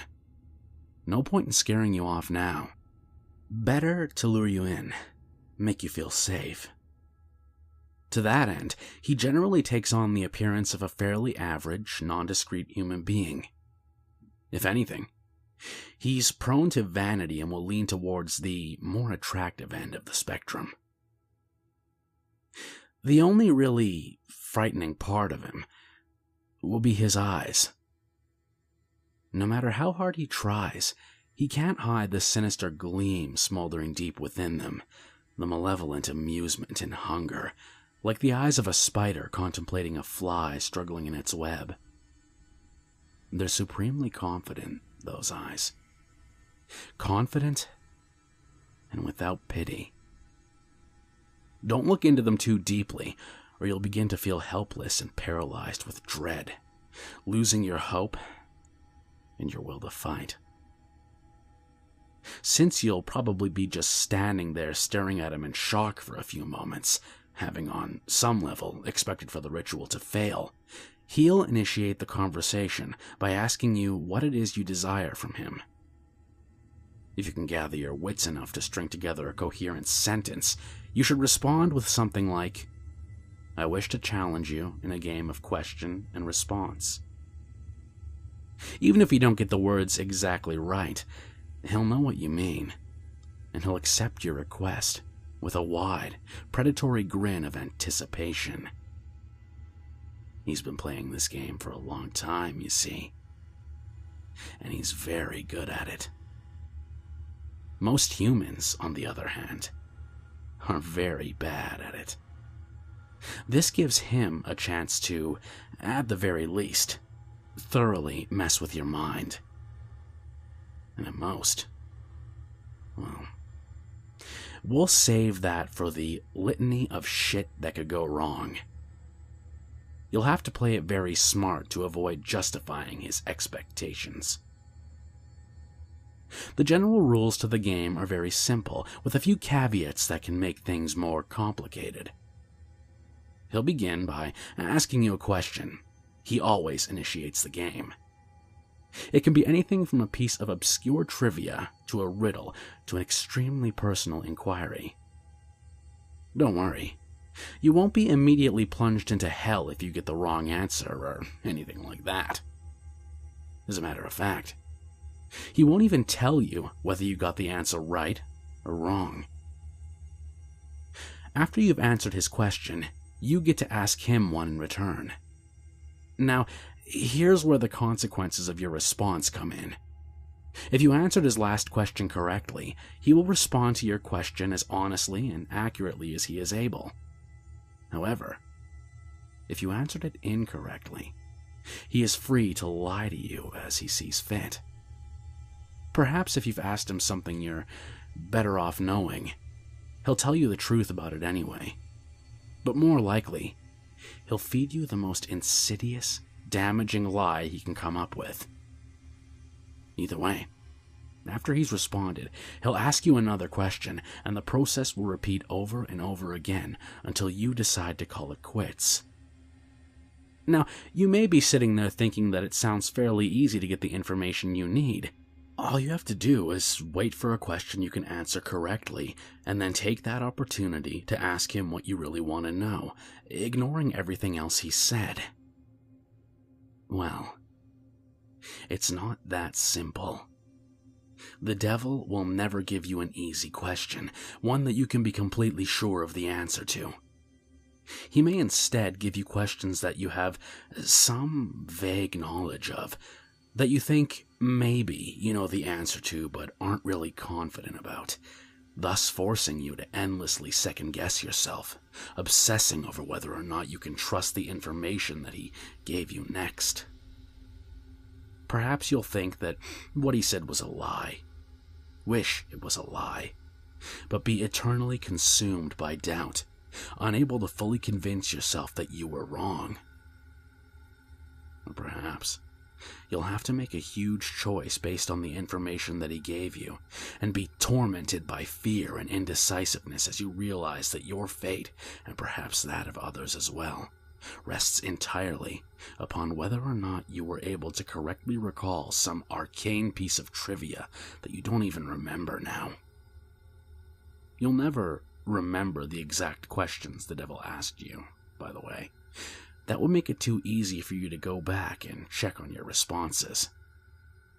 Or maybe, instead of testing your knowledge, he'll ask you something personal, something you even lie to yourself about. You'll answer back to him, thinking you've gotten the question correct. No, I don't resent my sister. Yes, I would turn the money into the police. But he'll know better. He'll know better than you do that you're lying. And he'll lie to you in return. And you'll believe him. You'll believe him until you're no longer able to deceive yourself. And by then, it might be too late. Or maybe he won't even give you a chance to get an accurate response at all. Maybe he'll just ask you endless strings of completely impossible questions, making you more and more and more frustrated and disheartened as you realize that you'll never be able to force him to tell you the truth. Questions like, What was the exact height of Mount Everest in centimeters in the year 1666? Or, what is the airspeed velocity of an unladen swallow?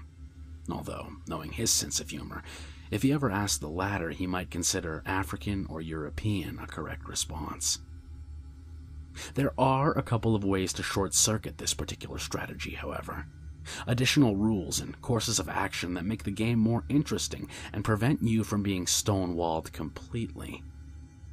Although, in all honesty, he probably wants for you to try one of those options anyway.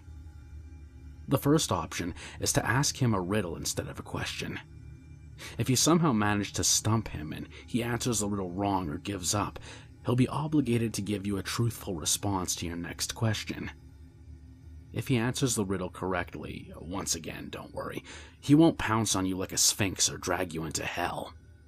What will happen is that he'll get a pass, allowing him to lie in response to one question he would otherwise be obligated to answer truthfully. Honestly, if he gets a pass, you might as well just give up and quit the game right there. It's nearly impossible to determine when he's telling you the truth under the best of conditions. Adding another layer of complexity by constantly trying to figure out when and if he's used his pass is about enough to make any normal person's brain explode. There's no way. Just forget it. The second option is for you to take a dare from him. If you accept it and vow to follow through, then once again, he'll have to answer your next question truthfully. If you choose instead to reject it, he'll get another pass. Now, before you freak out and reject the whole idea completely, you should know that he won't ask you to do anything overly dramatic or unspeakably evil, like blow up a hospital or murder somebody. As a rule of thumb, most dares won't involve direct loss of life or any major felonies. However, they certainly won't be easy. Inflicting severe pain on yourself, doing something that terrifies the shit out of you, cutting off a treasured relationship, publicly humiliating yourself or someone you love. All of these things and more, things you might not even be able to imagine, are completely on the table. If you're willing to go that far, to put yourself in that kind of position, you'll get your answer. However, if he manages to come up with the one thing you know you simply can't or won't do, well, then once again you might as well just quit. One last thing. Don't think you can just tell him you're going to do something and then not do it. If you accept a dare and then don't follow through with it, well, let's just say there will be consequences. Just suck it up and keep your promise, no matter what it was. Trust me, you're better off that way. Finally, when you've either gotten the information you wanted or given up completely, you may end the ritual by simply thanking the devil for accepting your request, bowing politely at the waist, and bidding him farewell. The surface of the mirror will seem to swim and flicker for a moment. And then, you'll be looking at your own reflection again. Only when you're absolutely certain that you're looking into your own two eyes again may you turn away from the mirror, flick the lights back on, and begin dismantling your protections. Now, and this is important, even if you haven't gotten the information that you wanted, you must end the ritual in this manner before 66 minutes have elapsed. Well, I suppose you have 66 minutes and 6 seconds. Subtle, right? But if you're seriously going to try and cut it that close without any kind of timekeeping device, you're probably screwed anyway. I cannot emphasize enough how important it is that you keep to this time limit. I'll save the reason behind that for the end, but don't skip ahead. I've still got a few important tips on how to play. Number 1. Be very careful what sort of personal information you give out. Try not to talk about yourself, especially your emotions and problems, any more than absolutely necessary. This guy knows human psychology like the back of his hand, and he will get inside of your head. It's like talking to Hannibal Lecter. Give him enough to work with, even if you don't believe a single word he says, and he will find ways to fuck with your mind like nobody's business. If anything he asks makes you even remotely uncomfortable, do not hesitate to lie through your teeth. There'll be plenty of other questions. Number 2, on a similar note, try to keep the game on track and moving briskly. Unstructured interactions of any kind are to be avoided. Chances are that at some point he'll try to draw you off on a tangent, discussing something that fascinates you, analyzing a response you've given him, or finding some other excuse to speak at length without moving the game forward. This isn't only just a waste of valuable time, but also another excellent opportunity to mess with your mind.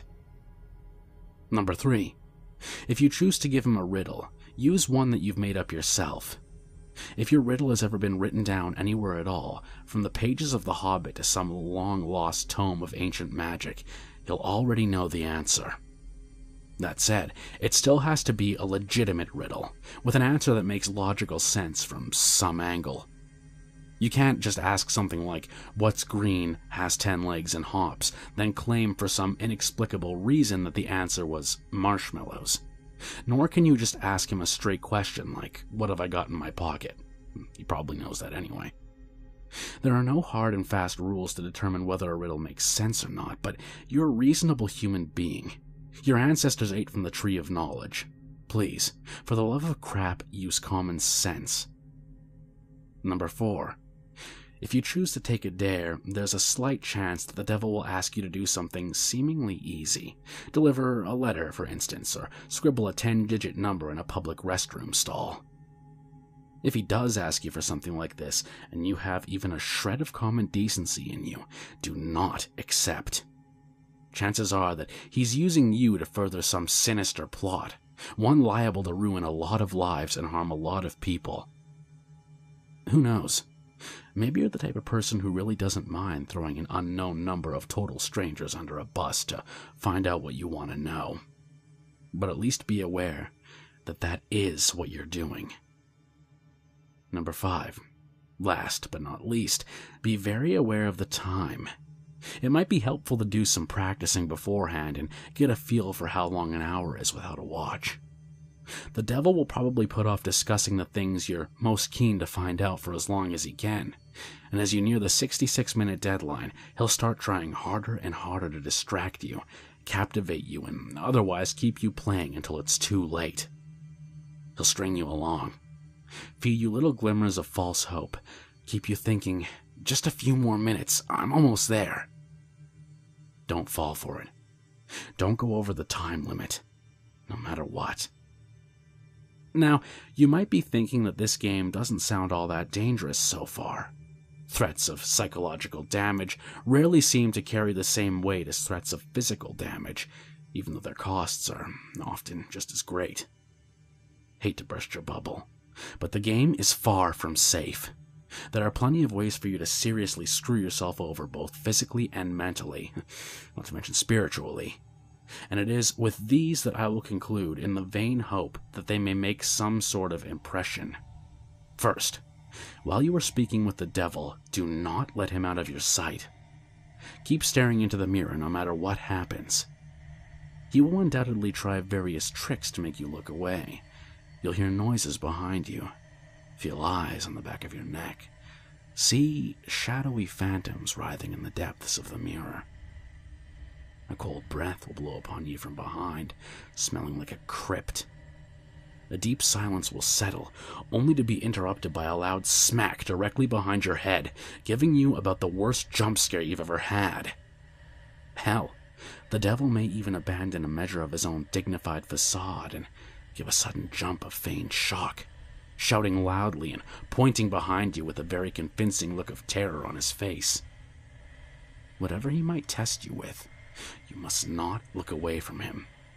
If you look away, if you lose sight of him completely, even for 1 second, you'll look back at the mirror to find him gone. Well, not gone. Out of the mirror. In the room. With you. Exactly how much of your body the police will find the next morning, and what state it's in, will depend entirely on the sort of mood he's in. The same thing goes for if you break any of the protections you laid down before beginning the ritual. interrupting the circle of salt, letting the red string unwind, knocking over a candle, or letting one go out. Any of these things will free him from the mirror. And then, well, you're all a bunch of creative horror junkies. I'm sure you can fill in the blanks. On a different topic, you may reach a point in the game, probably after a long series of maddeningly impossible questions, where the devil asks you the deceptively simple question, what is your full name? You must not tell him. Names can be things of great power. Although the devil will, of course, already know your name, telling it to him yourself is akin to inviting a vampire into your home. Your name is deeply synonymous with your own inner self. Thus, giving him your name is powerfully symbolic of giving him yourself.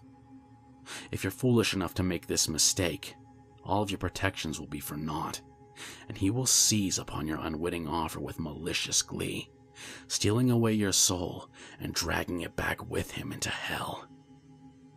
At least this way, the police will find a complete, identifiable body. As a matter of fact, your vacant shell will be totally unblemished, seemingly having dropped dead of sheer terror. Last, but certainly not least, there's the matter of what happens if you go over the time limit. This is arguably the worst thing you can do. You won't think so at first. The devil will give you no indication that you've in fact exceeded the time limit, and you'll conclude the ritual as if nothing had gone wrong. Perhaps, as the devil's image in the mirror trembles and gives way, you'll see a particularly nasty, triumphant smirk flash across his face, but this will be easily dismissed as your imagination. You'll turn the lights back on, gather your belongings, and go to leave the room. But when you open the door, you'll see nothing. That's right, nothing. Just a flat white void extending infinitely in all directions. Only the room which was reflected in the mirror will now exist. Incidentally, if you turn back around to face the mirror again, you may catch a last glimpse of your own reflection. Perhaps it will even turn and favor you with a smirk and a cheeky wave before sweeping out the door into the perfectly normal church hallway outside. As you may have already figured out, you yourself are no longer in the church.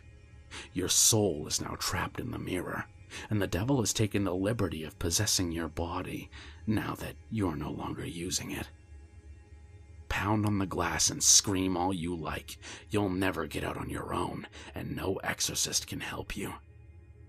But don't worry, it's not like you're in hell, right? At least, not necessarily. What you have to understand, see, is that a human soul stripped bare of its flesh is a deeply volatile and vulnerable thing, especially when trapped in the land of the living. You are now an entity of purely mental properties, and as such, the barriers between what is real to you and what is imaginary have been completely dissolved. As you fill that reflected room with your anger, your sorrow, your fear at being trapped, these emotions will begin to coalesce, given form by your mind. If you're not particularly imaginative, these creatures may not be too terrible, may not be able to inflict too much horror and pain. With time, you may even be able to teach yourself to get rid of them. If, however, yours is a mind haunted by monsters, a mind that is vibrantly creative and imaginative and more than usually twisted, well, there's no telling what horrors might come clawing their way out of the maelstrom, tasting sweet release from the confines of your subconscious, hungering for your terror and suffering. They will refuse to be banished, dragging you kicking and screaming into an endless positive feedback loop of pain and fear. Needless to say, if you're a regular patron of websites like this one, you're probably pretty well fucked. There's only one way to find release from the mirror and the world that you've created therein. They say that if you call to the devil once more and ask him to free you from the mirror, he'll be willing to take you out. For the usual fee, of course. Who knows, maybe if your imagination is twisted and powerful enough to create a personal hell that leaves you begging for the real thing, those talents might be put to good use. There are over 7 billion people in the world, after all. And even the devil himself can't be messing with all their minds at once. Talented help is always appreciated. Of course, the corollary to your being trapped inside the mirror is that the devil now gets to do whatever he wants in your body until sunrise. And around that time, your body will mercifully drop dead from the strain of the possession. Autopsy will probably identify the cause as some kind of coronary event. Don't get too relieved, though. He's perfectly capable of stirring up plenty of trouble in those few hours. For instance, he may decide to do something big and dramatic, like purchase a large meat cleaver and go on a murder spree. Starting with the names in your address book and working his way out to complete strangers if he has the time. Or perhaps he'll focus on only one person, someone who trusts you completely, using your persona to get him or her alone and vulnerable. And then, well, no need to describe it here. Once again, I'm sure you can think of a few things. Starting to see why I called this the worst outcome yet? Of course, there's also a chance he won't lay a finger on any of your loved ones, instead deciding to do something a little more subtle, more insidious, like drop off a few non-discreet unmarked packages on certain doorsteps in the dangerous part of town. Or locate a particular dusty, age-yellowed text in the storeroom of your local library and intentionally misfile it in the young adult literature section. Or whisper 7 very choice words into the ear of the distracted-looking young redhead waiting for the 3 a.m. subway train. Or maybe he'll decide that in this age of waning superstition, not enough people are getting interested in his games, and the knowledge of them is in danger of being lost. Maybe he'll decide he needs to get the word out a bit more, do a bit of networking, attract some new suckers, challengers. Maybe he'll take a quick peek at your browser history, see where the impressionable, curious minds are hanging out these days. Maybe he'll even write a quick tutorial, in modern parlance rather than some inscrutable, obsolete, demonological text. Post it on the internet and see how many bites he gets. Maybe I shouldn't have gone there, but if you made it this far without shying, a little twist at the end isn't going to put you off, is it, dear reader? I'm sure there are plenty of intrepid adventurers among you with burning questions you'd like answered. And you're all a smart bunch. You know the pitfalls, you know the conventions, you live and breathe this sort of thing, do you not? There's no way you'd fall into any of the obvious traps, right? You're not some Dick or Jane off the street after all. You'd be bringing a whole new level of competition. You would... Oh, excuse me just a moment. I think I hear someone calling for me. What? You want out that badly already? Must be one hell of an imagination you've got on you. Perfect.